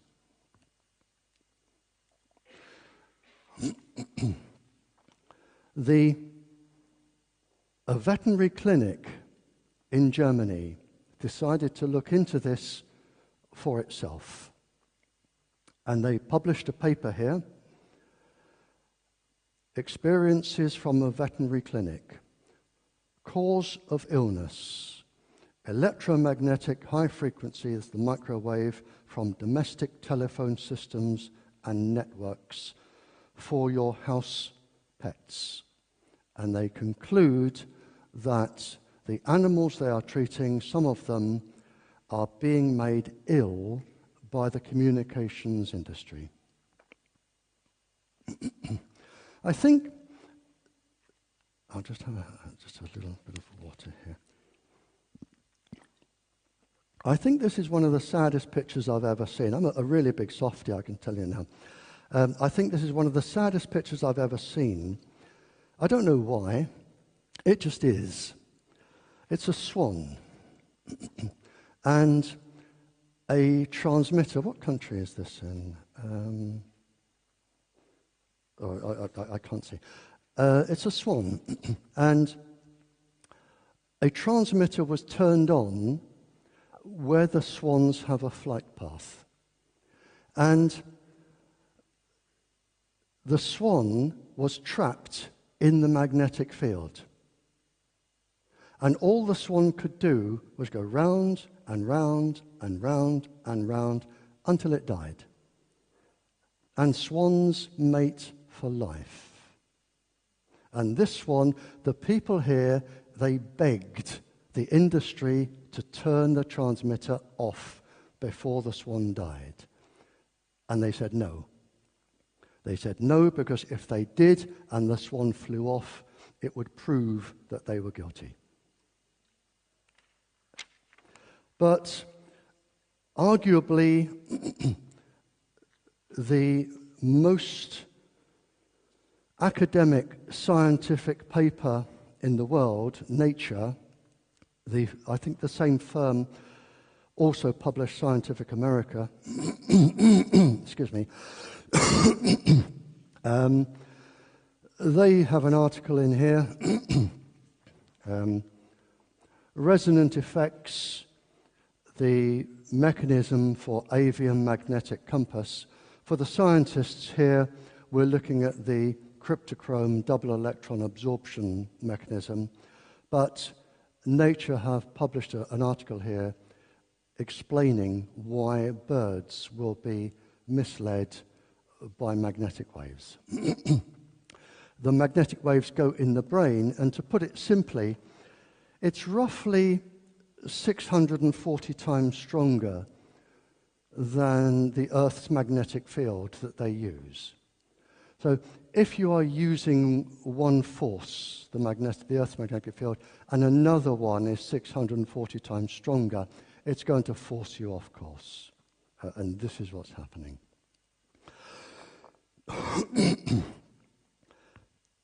The same thing happens in humans. We have the same system in our brains, as do ants, bees, bats, that they all have that system. So if it works for one, it works for other. Again here, there are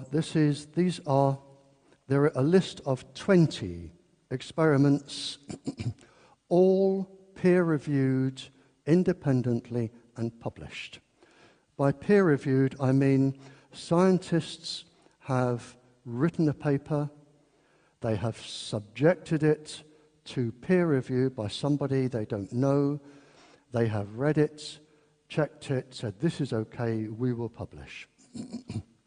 There are 20 of them here on birds. Everything from storks to sparrows. So there is no doubt that birds are being affected. And here's another one on birth defects for storks. If a stork's nest is near a transmitter, then the stork will have birth defects. Okay. Now, those of you who are botanists and you're thinking, well, at least we've got away with this, well, I'm sorry. Again, there are 28 peer-reviewed and published studies on trees, plants, bushes being affected by electromagnetic waves. Usually it involves the plant's immune system being suppressed, and the plant then is subjected to plant virus, plant microorganisms. Now, as far as big animals,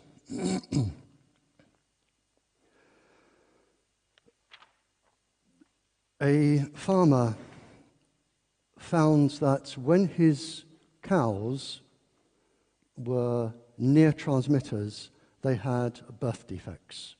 They also gave less milk and less or poorer quality milk. And this was written up and published, but it's not the only study. It's certainly not the only study. Here, the Bavarian state government found that when you moved cattle away from transmitters, they recovered.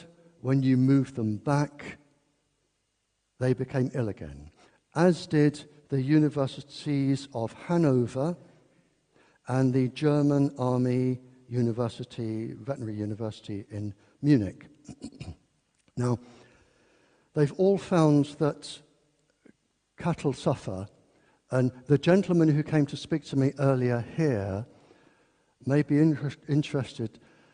The cause is believed to be the cattle standing on wet ground and having ground currents. And it's an immensely complex topic, and he may want to consider that. But when you think of it, cows, they eat grass and they say moo, and that's it. They do not sit in circles reading Scientific American and arguing over the finer points of milk yield. They have no way of knowing whether they're in danger or not. So that is really a blind study. Another study has been carried out on whales and published, and it's been in the paper, where waves, all sorts of waves, are used in the oceans, underneath the oceans, for submarine warfare and all sorts of complicated things. And the navigation system of whales, porpoises, dolphins, mammals each, like us, will suffer. And they are being beached. And I rang the minister, our fisheries minister, to complain about this. And I will never forget his words. He said to me, "It's their fault for being in that part of the ocean." Now,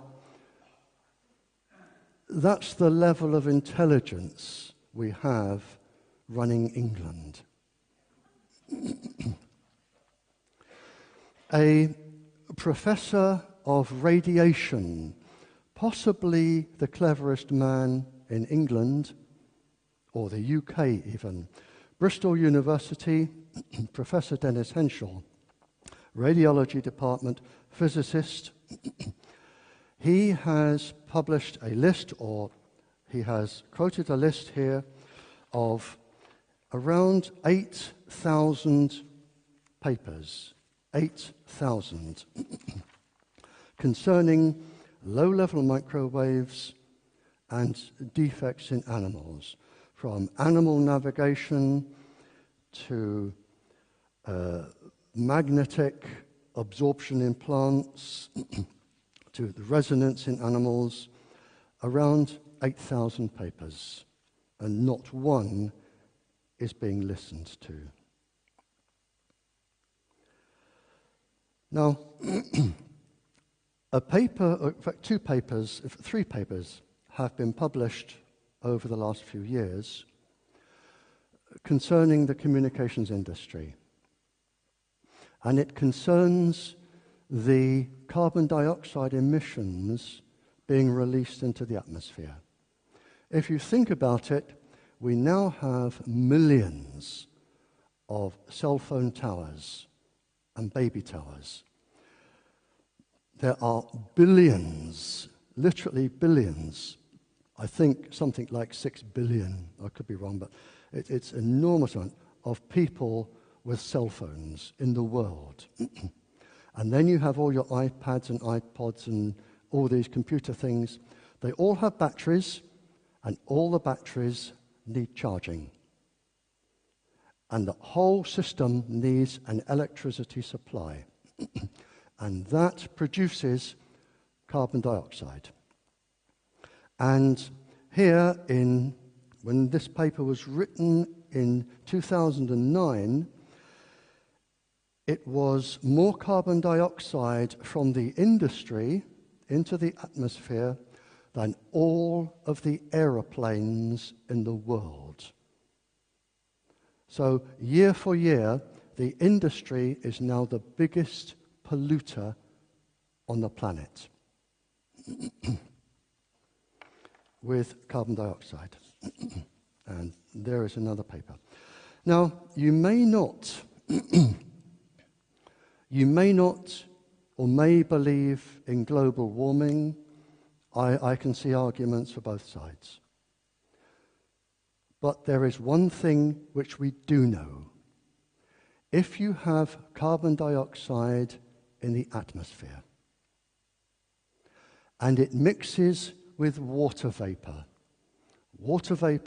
has hydrogen, has a hydrogen molecule there. The hydrogen will join with the carbon dioxide and make carbonic acid. And the carbonic acid will come down as acid rain. And that is now causing the world a problem. An article published about the state of the oceans. It is a very, very thin line between what can survive in the oceans and what can't when you change the acidity of the water. A very, very delicate thin line. And it may interest the people causing this to know that most of our oxygen on this planet does not come from trees, it comes from the plankton in the oceans. And it says here, carbon dioxide emissions are making the oceans more acidic, imperiling the growth and reproductive species of plankton to squid. If we're not careful, we are going to destroy ourselves. The pollinating insects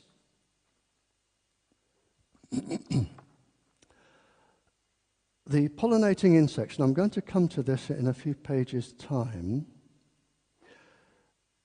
If we destroy the pollinating insects annually, if the cost of food does not go up, if we destroy the pollinating insects annually, it will cost this planet $0.4 trillion in lost production. And that has to be made up. And that will be made up by a rise in the cost of living. $0.4 trillion. And this is the Times producing this.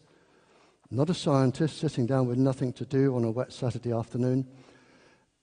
It's the Times. The total cost of the environment, the whole environment, to the world, if we go as far as to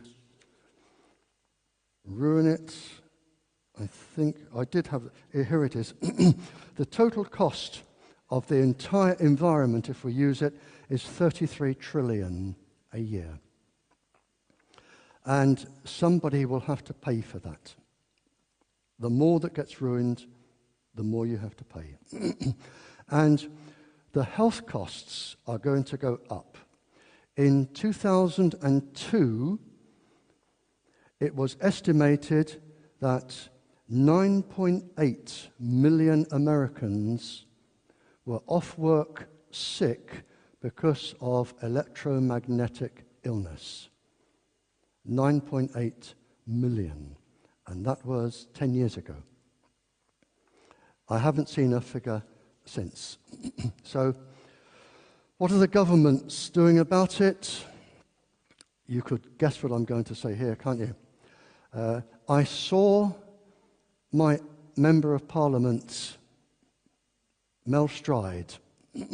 I saw my Member of Parliament and I explained the problem to him that was taking place in England. And I said, please may I have a short interview with the Prime Minister. I was particularly worried about Wi-Fi and the future generations. And he wrote me a letter saying the Prime Minister is too busy to discuss this. Okay, it was what I expected. I then saw the schools minister. I saw Nick Gibb, Minister Nick Gibb. And I presented him with the same problem, and I put down a document, and his exact words to me were, I won't read it. So there is nothing I can do to help my own country. An article was published, this is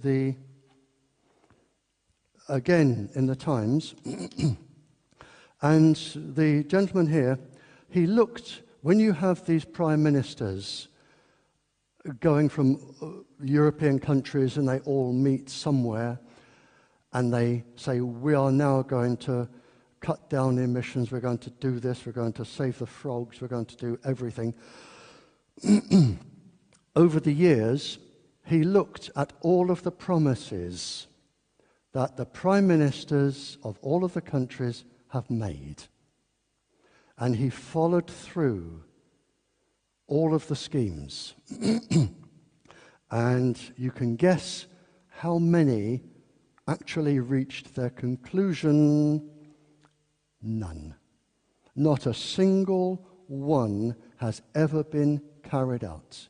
Not one. And finally, and then I'm going to take questions and criticisms. I'm not boasting here because I can assure you the last thing I really want is to be famous or even well known. Being honest, I would much sooner my telephone didn't ever ring. But don't let that put you off. I promise to answer it. I have probably sat down around the world, and I've been right to Australia and back, zigzagging countries. I have probably sat down with between 40 and 50 royal people, leaders of governments, leaders of countries, leaders of councils, people who have been very important but absolutely nameless, which doesn't matter, I still talk to them. And I wish I were the person that had been clever enough to think this up, but I wasn't.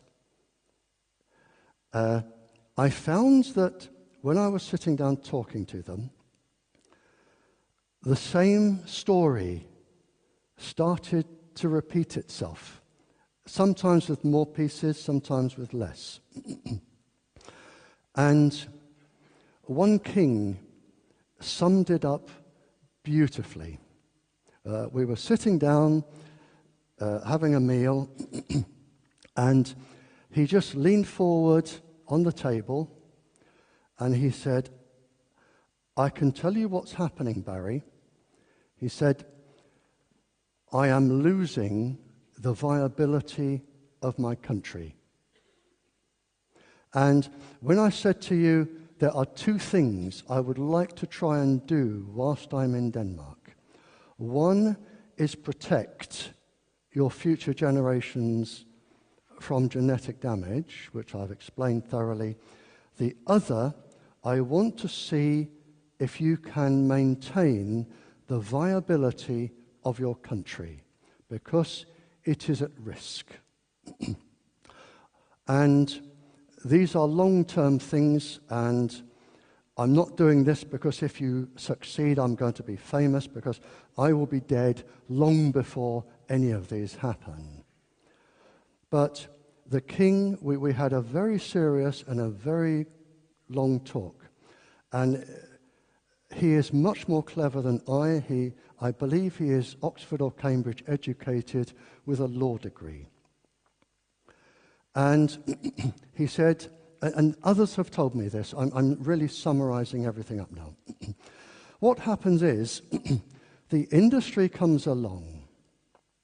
They offer vast incentives to various people who are going to sign contracts and governments, and they get the contract signed. Usually, if they can, for lots and lots of microwave power to go all over the country unrestricted, including Wi-Fi. Then you start to get the illnesses. 18 months on, the illnesses will start. That can, and there are various figures, and you can take more or less, but I think the best paper I've seen written on this for estimates is by Dr. Andrew Goldworthy. It could be as much as 40% on your health bill. Now, if you think the millions and millions and millions of people who are going to be ill, as I've already read out, they all need drugs. Some need operations. Then you have your genetically deformed children. Children with autism, children with epilepsy, and we know microwaves can cause this. When you start looking at all of this, it's going to be an immense cost to your health bill. The people who benefit most, of course, are the drug companies. So your health bill is going to go up, and that is a promise. That's going up. Now you look at your pollinating insects and your animals. They are going to become sick. You are going to need to, or possibly start to need, importing food, because you may not be able to produce everything that you need, or you may not be able to export everything that you need. And this is happening now in other countries. So there could be a cost to, or a loss where you export food or you import food. Then there is your sickness where you can't work. And finally, when you look at the rest of the equation, supposing there are 1 million cell phones in Denmark, 1 million cell phones in Denmark, and supposing the bill for each person on average is one of your kroners a day. Apart from what stays behind in taxes, advertising, running shops, that sort of thing, a lot of that money leaves the country, most of it to the United States or Japan. Most of it leaves the country daily. And when you total up, and this is the other countries talking, the king's talking to me and people, when you total up the cost of health, the cost to people not working, the food production, the loss to the industries going out, any 5-year-old child that can understand how a money box works, when you put some in and you take more out, will say eventually, and it depends on which country, eventually you are headed for bankruptcy. The poor countries suffer enormously very quickly. Like the gentleman farmer I told you, who said, I can no longer grow fruit. We now have to buy it from somewhere else. So this is going to slowly erode your finances.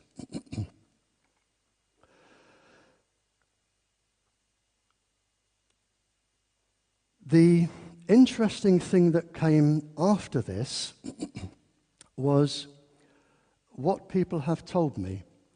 They said, when we find we need drugs we can't afford, food we can't afford, and to pay workers, the first thing that happens is the very countries who are causing the problem are the first countries to come in with aid. And there is a cost to the aid. And the cost to the aid is either mining rights, immigration rights, land for military bases. There is a cost. And this is why the king said to me, he said, and I think he used the term 50 years, or maybe it stuck in my brain, I don't know, but he said, I am going to lose the viability of my country unless I can act. He says, but I am locked in government contracts and I don't have the power to change them. And that is a problem which you could have here. I don't know how wealthy you are, but maybe there are economists here and people that can look into it, but it could happen here. And you could lose the viability of your country. And in one country, where I was, again, a gentleman came up to me and he said, you see that land over there, Barrie? And I said, yep. And he said, that used to be my farm. He said, I used that farm to feed my family. He said, that was my life. He said, and then all of a sudden, there was an American base there. He said, and I was cycling to my farm one day, and there's a man with a gun. And he said, turn round and go back. And I explained, that is my farm, I have to feed my family, and I need to go to work. And the American Army personnel chap said, if you go past me, I have every right to shoot you, and I will. This is American land. You will not pass me. And he said, all I could do was turn round and go home and then wonder what I could do. And this is now happening. And I am suggesting, I don't know, I'm not a fortune teller, and I don't know much about your country, but it could happen, and it needs to be monitored, and it needs to be looked out for. And it is one of the reasons why I would like to talk to your Queen. It's not the reason that the King gave me. He wants to talk to her about something different. But it is something that you need to look out for. So the two things I really wanted to get across, you are really, really endangering the future generations of your Danish children. Really. And secondly, unless somebody clever monitors this and can talk to somebody in power, you could lose the viability of your country in future years. Thank you. Thank you. Thank you. Right. I'll give my address before I forget. If anyone has a pen, I will give my home address and home telephone number, if anybody wants it. You need to, A lot of the papers I've had published or written are on the internet, but you need to be able to spell my name correctly. It is Barrie with an I-E, B-A-R-R-I-E, B-A-R-R-I-E. It is Barrie Trower, T-R-O-W-E-R, Barrie Trower.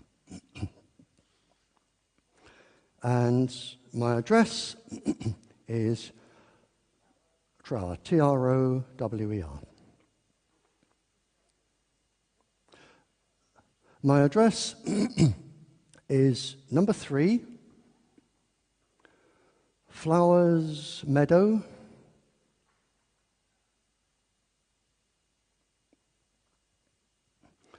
Liverton, that's L-I-V-E-R-T-O-N, Devon, D-E-V-O-N, and the postcode is T for Tommy, Q for Quebec, the number 12, 1, 2, the number 6, U for uniform, P for Papa. TQ12, 6 UP, like the drink 7-Up, only 6-Up. My telephone number from here is 0044 1626 821 014. 014. Yeah, 821 014.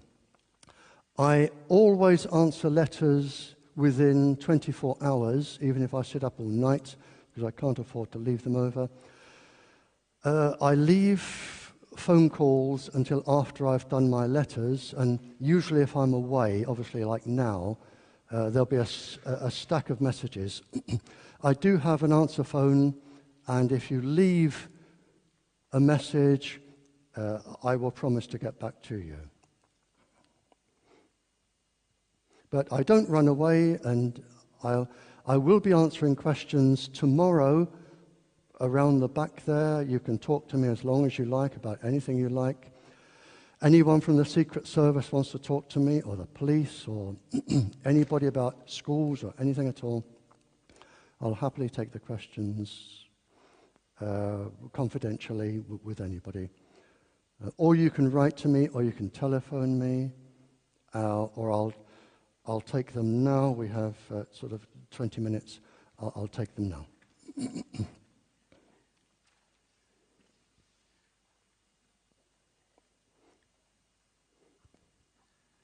Hello.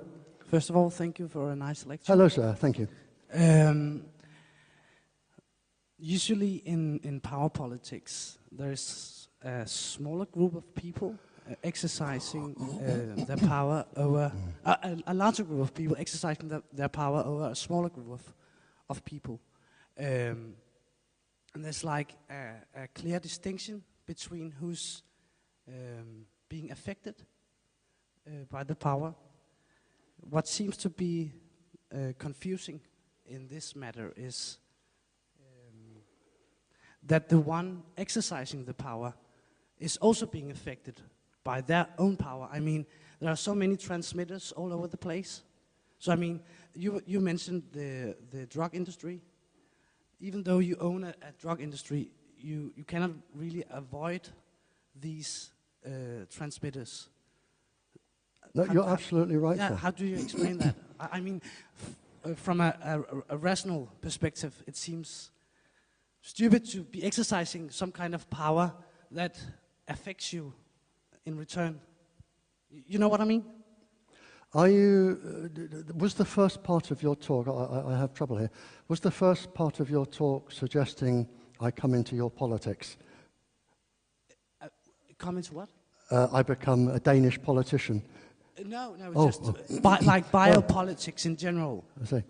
I used to live in the part of the my ancestors all come, going right back, all my ancestors come from the very part of the United Kingdom where the Vikings landed, and they settled as farmers. So I'm probably half Viking. So if you want me to be a Danish minister, then yes, I can.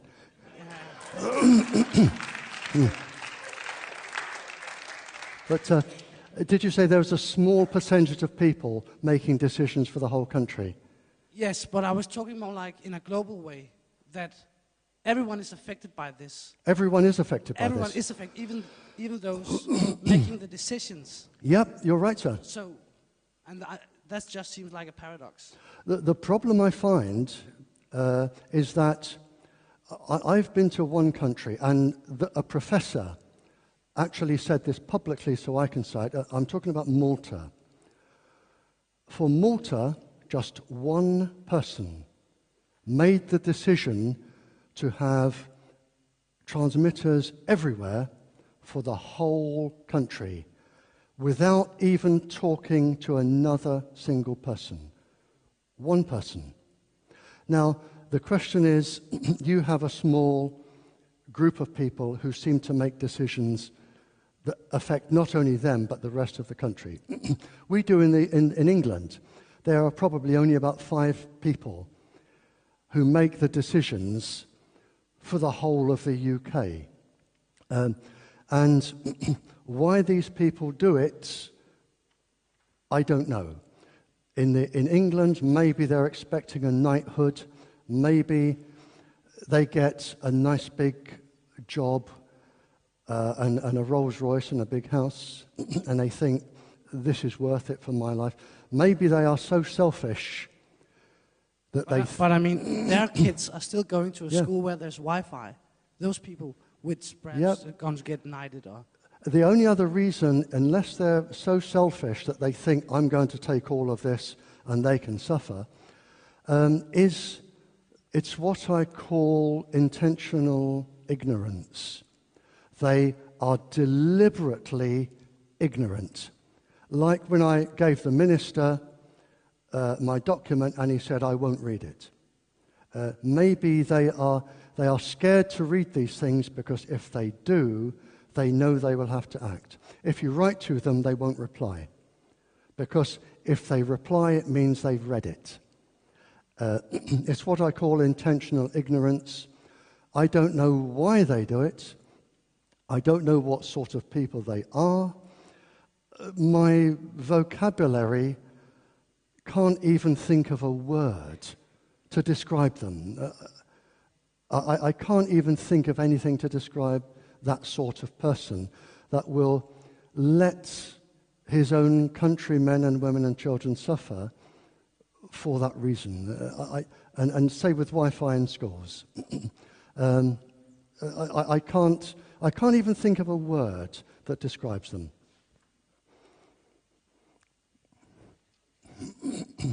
Yes, I also wanted to thank you for this vital information you warn us and share with us. My pleasure, sir. But I would like to add the puzzle piece, which is also very important, which I got from my research. Absolutely, sir. And that is, it is not the electromagnetic waves making the trouble that you mentioned. It is the scalar waves, or the so-called Tesla waves. Are you talking about the pulse system? The cell phone technology. Because a cell phone is using electromagnetic waves to transport the information. But using that, they also use partly scalar waves. They are a kind of waste, a kind of noise. In with the electromagnetic wave? They are another kind of wave. Electromagnetic wave or a transversal wave. And the scalar wave is a longitudinal wave, the Tesla wave. Yeah, that is a big difference because it is the scalar wave, the longitudinal wave, which is biologically relevant. And as far as we are not dividing those kinds of waves, we never will succeed to get a shelter because we are on the wrong track. The electromagnetic waves today, I will agree, they do have lots of other waves riding with them. Lots Yes, of other waves. yes. The scalar waves, you can have radio waves, you can have all sorts of waves in with. But I will have to disagree with you, sir, and we will have to have a friendly disagreement here. The original microwave weapons used on the US Embassy from Moscow were low-level microwaves only, which caused the illnesses. And the microwave weapons were microwaves. I will agree that you have the other waves in, and they are, or they can be as dangerous and more dangerous. And I would agree with you that each of them on its own can be dangerous. Yes, I agree that in Moscow they used microwaves, the usual waves. But now the next point is coming.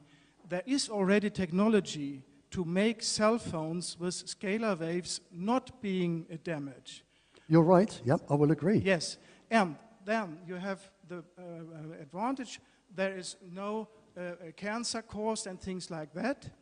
And you don't need batteries in those cell phones because the energy is coming through the scalar wave, and you can't eavesdrop the scalar waves because they go peer-to-peer.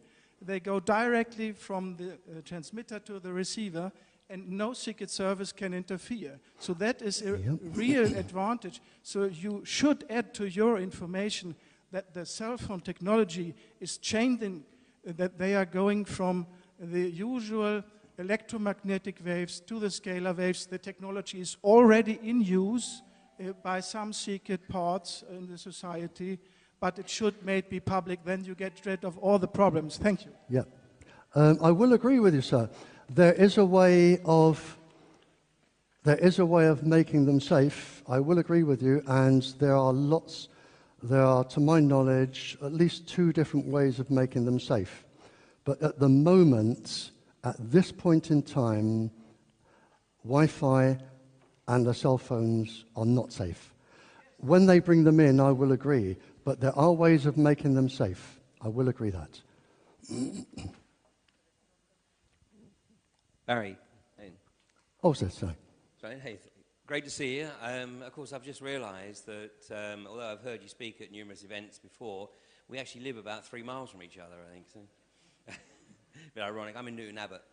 Oh, you could have given me a lift. I probably could have. Well, no, I came the long way round. I came the scenic route.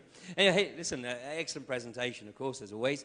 And, you did an excellent job of explaining what's going on with Wi-Fi in the schools. Can you share your thoughts with us, though, on the global agenda for smart meters? Because, of course, the issue here is that with schools, at least you have the option of keeping your under 3, 4, 5, whatever, away from Wi-Fi. But with smart meters, the agenda being to put a smart meter into every house. Smart meters, they vary from... A smart meter, if anyone isn't sure, it's like a gas, an electric, probably a water meter. Do they use them for water? That will transmit microwaves. I'm not too well up on smart meters. I haven't had time to study them.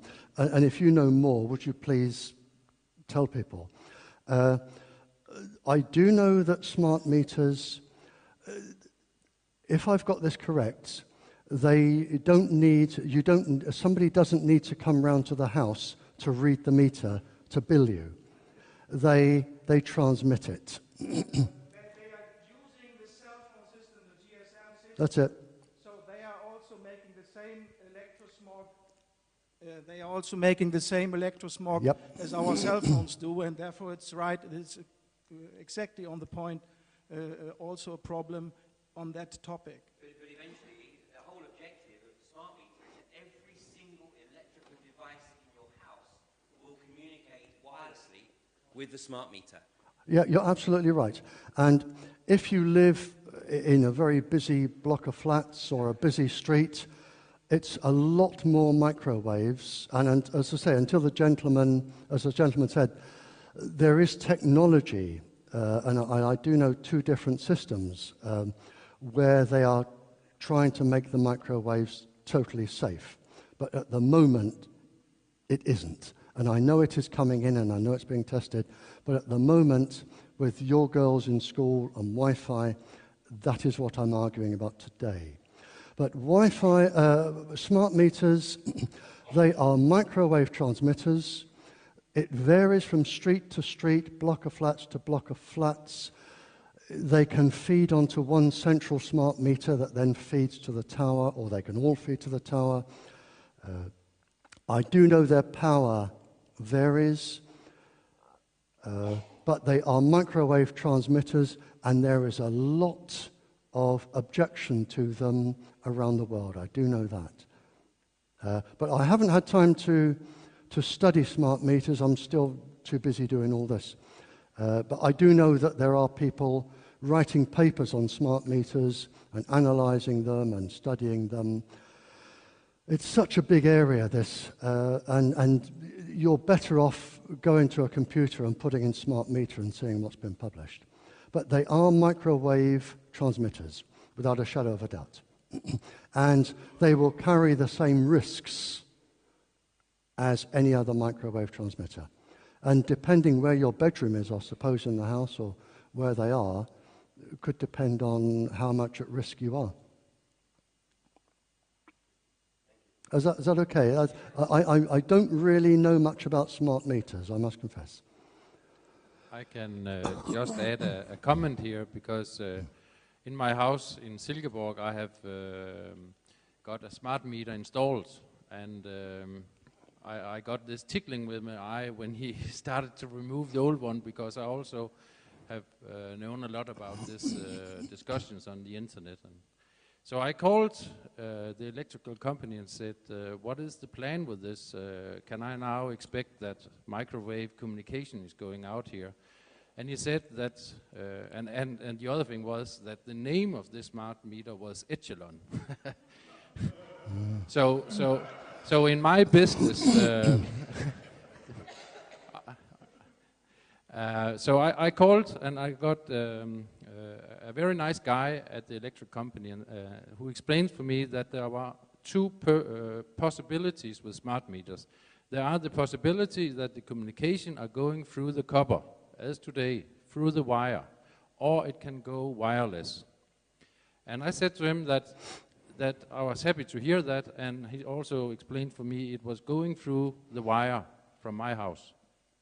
If I would like to have some of the benefits in the future, for example, the burglar alarm or anything else, watching how much electricity my freezer would use, whatever, then it could go in remote, what do you call that, wireless, or it could go via copper, the wire again. So if I installed the wire and was willing to pay for it, I could have nearly the same advantages at this smart meter as I have wireless.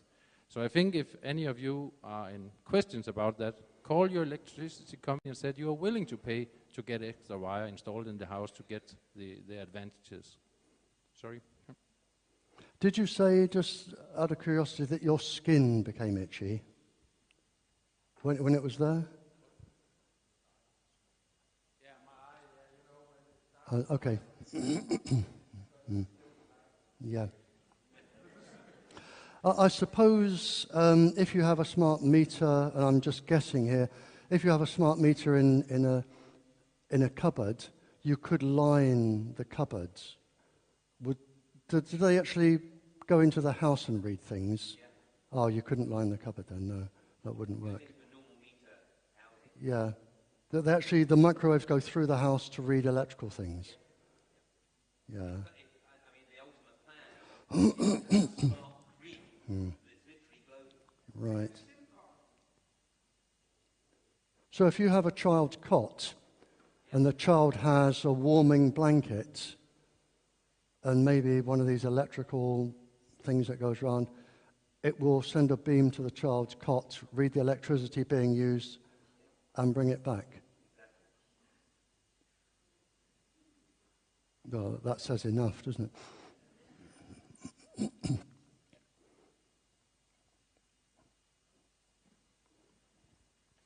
We have just a few more minutes.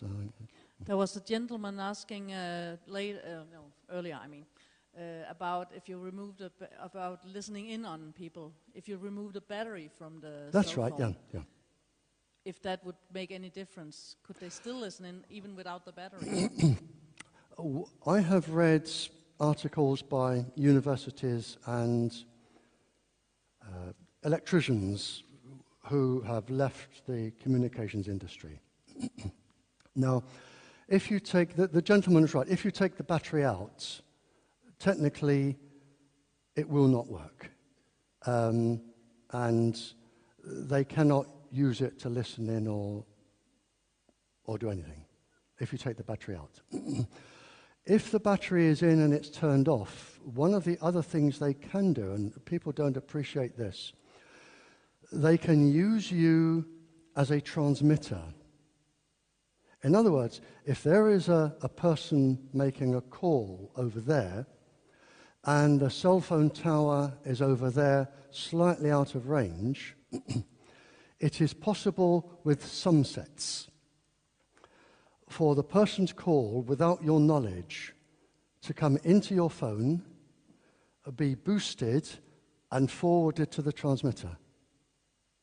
Then the transmitter will reply, and it will go back, and it is using your battery. People don't realize that. So if some people, if they think, I'm going to turn my cell phone off because I don't want the microwaves, it can still be used as a transmitter. And what I say is, by all means, I'm not saying that they're a bad invention. I think if you break down on a lonely road or you're in a life and death situation, it is a brilliant thing to have. And the industry can be made safe. As the gentleman said, there are ways of changing the waves to make them safe. You can also, as they've done in Salzburg, you can turn the power down so that no more than a certain amount of power reaches any single person. There are ways to make it safe. Wi-Fi can be made totally safe. What I would recommend is you carry your cell phone in either what is known as a Faraday cage, which is like a wire mesh bag, that nothing can get in or out, or a child's metal school tin that they put their protractors in, or something like that. Sorry, there's a question over here. Yes, sir. Okay, sir. Yeah, please tell me. Is that the Faraday cage? Yes. Yep. The truth is that I have access to a periodic system where there is 24 elements before hydrogen. These are the elements that are in space, and these are the elements that makes it possible to communicate with spaceships. Without these elements, communication would be impossible. There is no known substance that is able to stop vibrations in these matters. And when you make a cell phone, you want to make it as small as possible. When you do that, the ordinary radio waves you talk about, they are emitted, but they are weak. And then there comes the pressure waves that some call scalar waves. And these waves cannot be stopped by anything. Nothing. There are... And the reason the phone companies do this is that it improves the cover of the cell phone net in cellars and inside big buildings. Yeah, I would disagree with two things there, sir. Yes. There are metal mesh bags which I have seen, which can stop the transmissions going in and out. Yes, they can stop ordinary radio waves, but they cannot stop the other waves. Yes, there is Okay. a very famous experiment. If you put a cell phone in a microwave oven is a Faraday cage. It is meant to be. And no electromagnetic radiation is able to pass through. But if you put your cell phone in the microwave oven and let somebody from the audience make a call, it will give the signal, and you see the light, it's getting through because the scalar waves are getting through. That's the point. And we know that because we are very strongly engaged in mind control. And I'm living in Stockholm, in Sweden, and when I started for my internet TV channel, White TV, to pinpoint and focus on mind control, I got a hint from the Swedish Secret Service. And they said, hey boy, they are using scalar waves. And that's why the targeted individuals, the victims from mind control, never get a shelter in a Faraday cage. Because one of the first steps those poor people do, they go into a Faraday cage, and nothing is better because it's the scalar waves coming through. Yeah, I've already agreed with you, sir, that you can have other waves in microwaves which will go through. Yes. I've already agreed. And therefore, you can't put your cell phone in a Faraday cage, even if it is small and have it on the body. That is not giving a total shelter, only in relation to the electromagnetic waves. But that are not those making the big trouble. One question from me. If you make a flight mode on the cell phone, is this really safe, or can they eavesdrop even on the flight mode? I'm sorry, I didn't understand the question. Okay. In the cell phones, you have a possibility when you are in the airplane to switch on the so-called flight mode. Oh, yeah, yeah. And then you can play with it and do anything, but the radiation is stopped. My question is, can they eavesdrop on you even if you have the flight mode on? In an aeroplane, if you have flight mode on, can you be eavesdropped? Not on the aeroplane. You make the flight mode downstairs here. I don't know the power of flight mode, I'm sorry.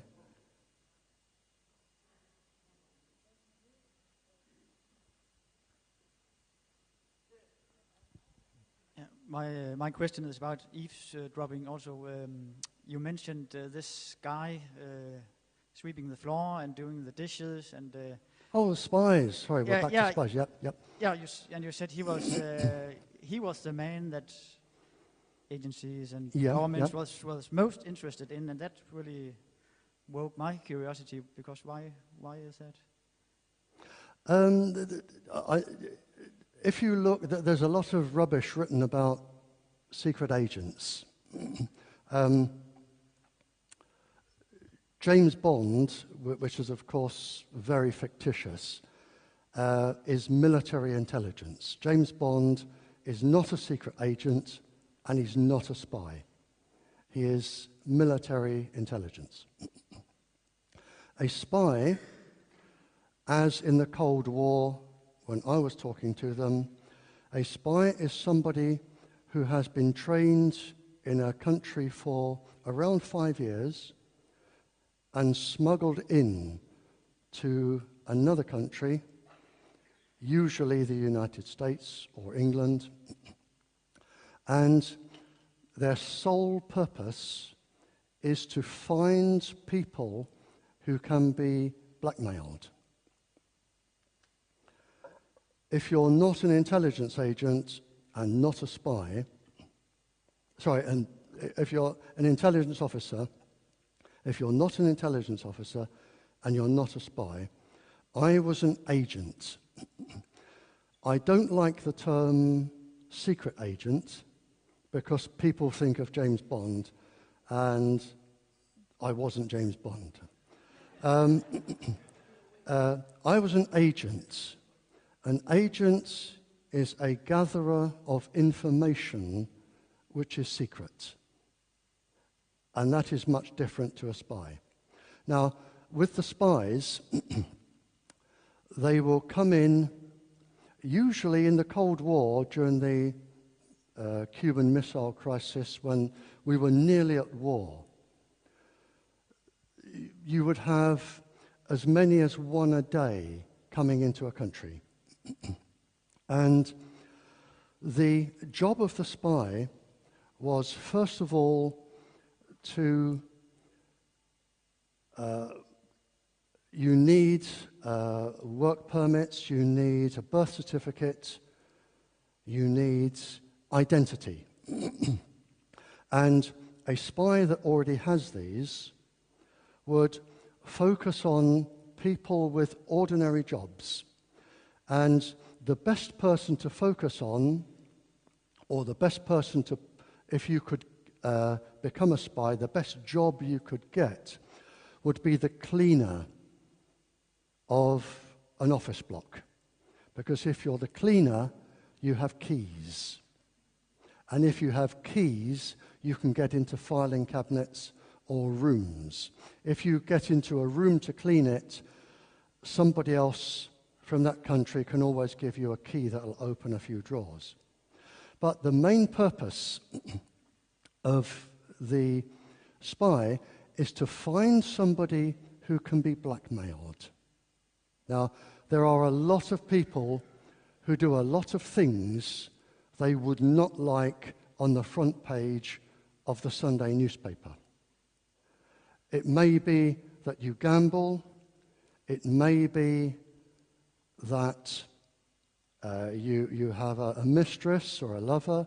It may be you look at pornography, or child pornography. It may be whatever. But they are expert in going through rubbish, looking at telephones, studying people. They've studied for 5 years to find out who has a weakness. So if they found that you had a weakness, let's say you had gambling debts, and you didn't want your wife to know, and children to know, an employer, they could relay this information back to a controller. The controller could come up to you and say, "Hello, I realize that you have this problem and this problem. This is what we've got on you. What I would like you to do is sign this form that says you have known this person and they've lost their birth certificate or their identity paper. You recognize them and they can get a new one." Or it may be, if you are an influential person like a doctor or a teacher or a lawyer, it may be that they want you to sign a passport form because you're authorized to sign passports. Or it may be they want you to write a reference to give somebody a job who has been in the country maybe for 5 years. And they will work slowly up. They never expect to go home. When they come into your country, they expect to stay. Now, how they go through their training, and I don't have time to tell you, but a person with an ordinary job is usually the most useful because they have access to buildings for cleaning, they tidy bins, they collect rubbish, and it's a very skilled, slow process where you contact people, you blackmail them, you get them to sign pieces of paper because you have as many as 7 people a week that need identity papers. And that's not easy. And in the United States and in England, during the Cold War, there were thousands of spies. Thousands. And their main job is blackmail. So, and the person to target, say the person that they want first is somebody who has access to office blocks. Does that answer your question, sir? Sorry, I'm looking at the wrong one there. Hello. Yes, sir. I have some comments. You mentioned a microwave oven. A microwave oven is not a perfect Faraday carriage. Yeah, I didn't want to get into an argument, actually. So I have made a perfect Faraday cage, and no call will reach that phone. It's not the scalar waves that are carrying the contact between the tower and the phone, I think. And I didn't want to get into an argument with the gentleman. And then you mentioned these bags for putting the cell phones into, and it doesn't make them safe, I think. It will, maybe it will reduce the radiation because of the metal net. Yep, you could be right, sir. I do know, and I haven't tested them, I do know you can get bags to put them in. And I do know that some police officers are actually putting shielding between the Tetra system and their body. Yeah, that's a good idea, but the other one, the bags are not a good idea, I think, because they will weaken the signal, and when the signal is weakened, the cell phone will turn up its radiation. Yeah. And still the bag will reflect some of that radiation, but there's a hole in the bag, and from that hole the radiation will be much stronger than if the bag was not there. Yep. If there is a hole in the bag, it will come out. You're absolutely right. What should be shielded is the space between you and the cell phone, and not the whole cell phone. You're absolutely right, Sam. You're absolutely right.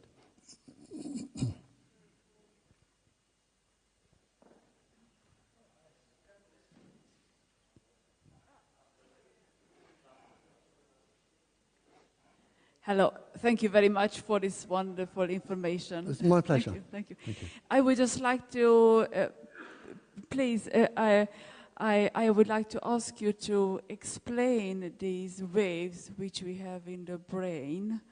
I think that you mentioned the Tetra waves before, and I'm not sure if they are good or bad for the body. If we, I don't know if you can påverka, hur säger man det på engelska? Influence, thank you. I don't know if we can influence the waves in a bad or a good way. Please explain this. Thank you. There are lots of different ways, and for the scientists here, I'm looking at electrically induced phase transduction, rectification, resonance, both cyclotronic resonance and circadian resonance. You have 4 waves in your brain, alpha, beta, delta, and theta, that help the brain go into different states. Now, the best way to describe entrainment is if you're a very slim young lady. If you're bouncing on a trampoline, you will bounce at your own vibrational frequency that you feel happy with.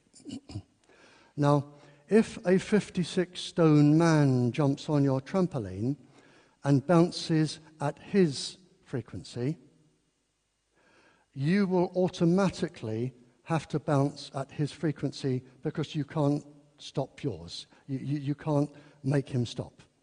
Does that make sense? You will have to bounce as he bounces. Now, that is entrainment. The microwaves with the pulse frequencies, depending whatever's coming into your brain, and I agree with the gentleman, the Tetra waves, the telstar waves, what's coming into the brain can act like that. It's called entrainment. They can make your brain change its natural wave.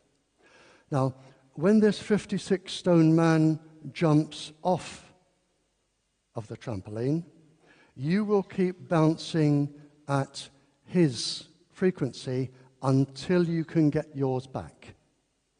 And it has been published in a British medical paper that just a 2-minute cell phone call from a child can entrain the child's brain for 2 hours.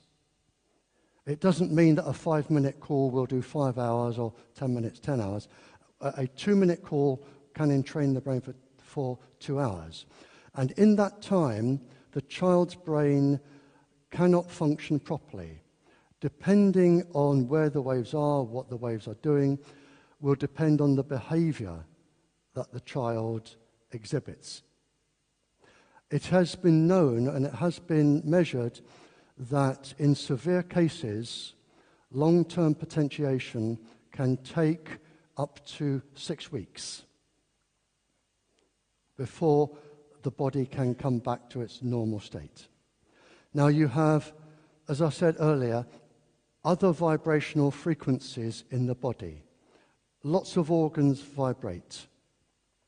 There are lots of different pulse frequencies, modulation frequencies, lots of different waves, piggybacking on waves. They are enormous complex systems now, where you have waves coming into the body. They can affect the normal wave function of the cells. For instance, the Tetra frequency of around 16, 17 pulses or modulations a second, we know that that can affect water. We know that it causes calcium efflux in the brain. We know it can affect yeasts. There are other frequencies that will affect the sodium, chlorine, calcium, potassium in the cells that will make them leak, make the cells leak, as well as the calcium. So once you have a vibrational frequency coming in, and we're getting very technical here, if you take an ordinary cell, and I'll stick just to calcium, if you take an ordinary cell, it's bounded by the chemical element calcium, which has, if you like, 2 arms, and they hold on to each other, and they hold the cell structure in place. If the Tetra signal goes in, or any signal like the Tetra, it vibrates the calcium, and the calcium comes off the cell wall. Once it comes off the cell wall, it's replaced by potassium. Now, the potassium doesn't have 2 arms, it only has 1. And so the cell wall starts to leak.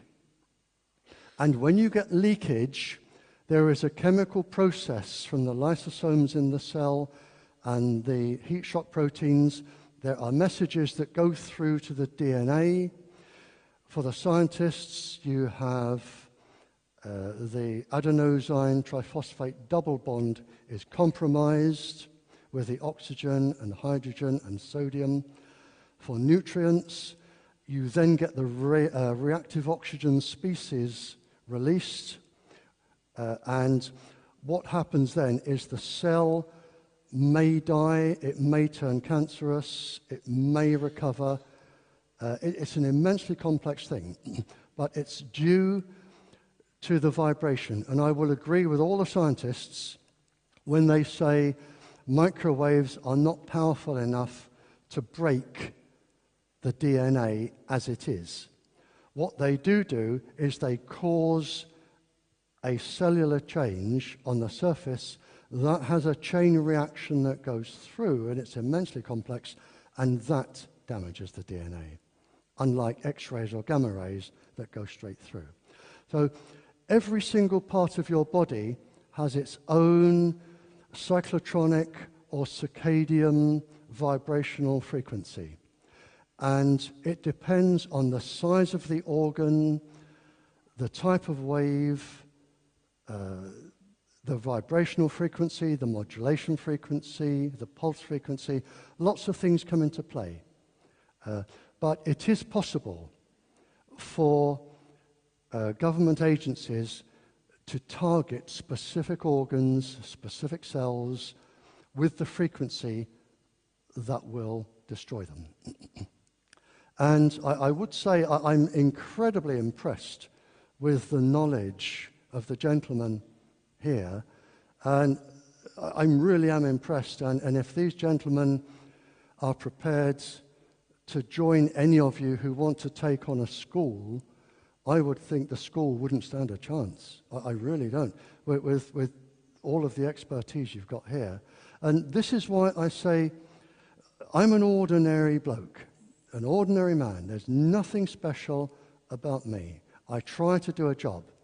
But if you look at the complexities here, and this is where we are, to be an expert in this field, and it's not a word I use. I do not like the word expert, and I will never call myself an expert.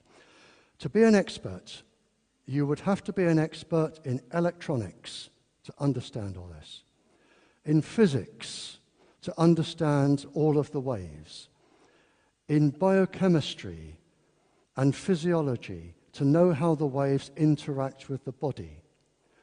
You would need a really, really good grounding in cellular biology and all of the things that can happen at the quantum level in quantum physics. And if you want to try and put the whole lot together, you need the sort of mathematics that nightmares are made of and probably hasn't been invented. And this is why I welcome, I will make mistakes and I will get things wrong because I'm not an expert. I have a degree in nuclear and atomic physics and a diploma in biology and physiology and another research degree. But I'm not an electrician, and I'm not a biochemist. And as the gentleman said, you know, there are specialist topics within that. And you only study for 4 years at university.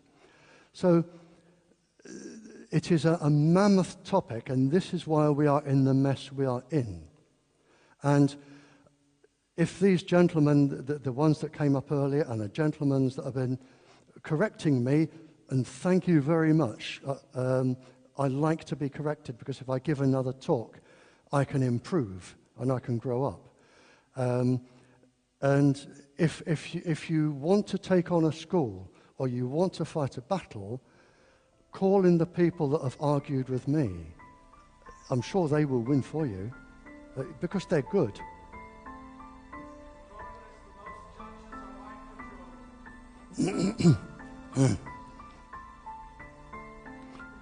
Okay, sir?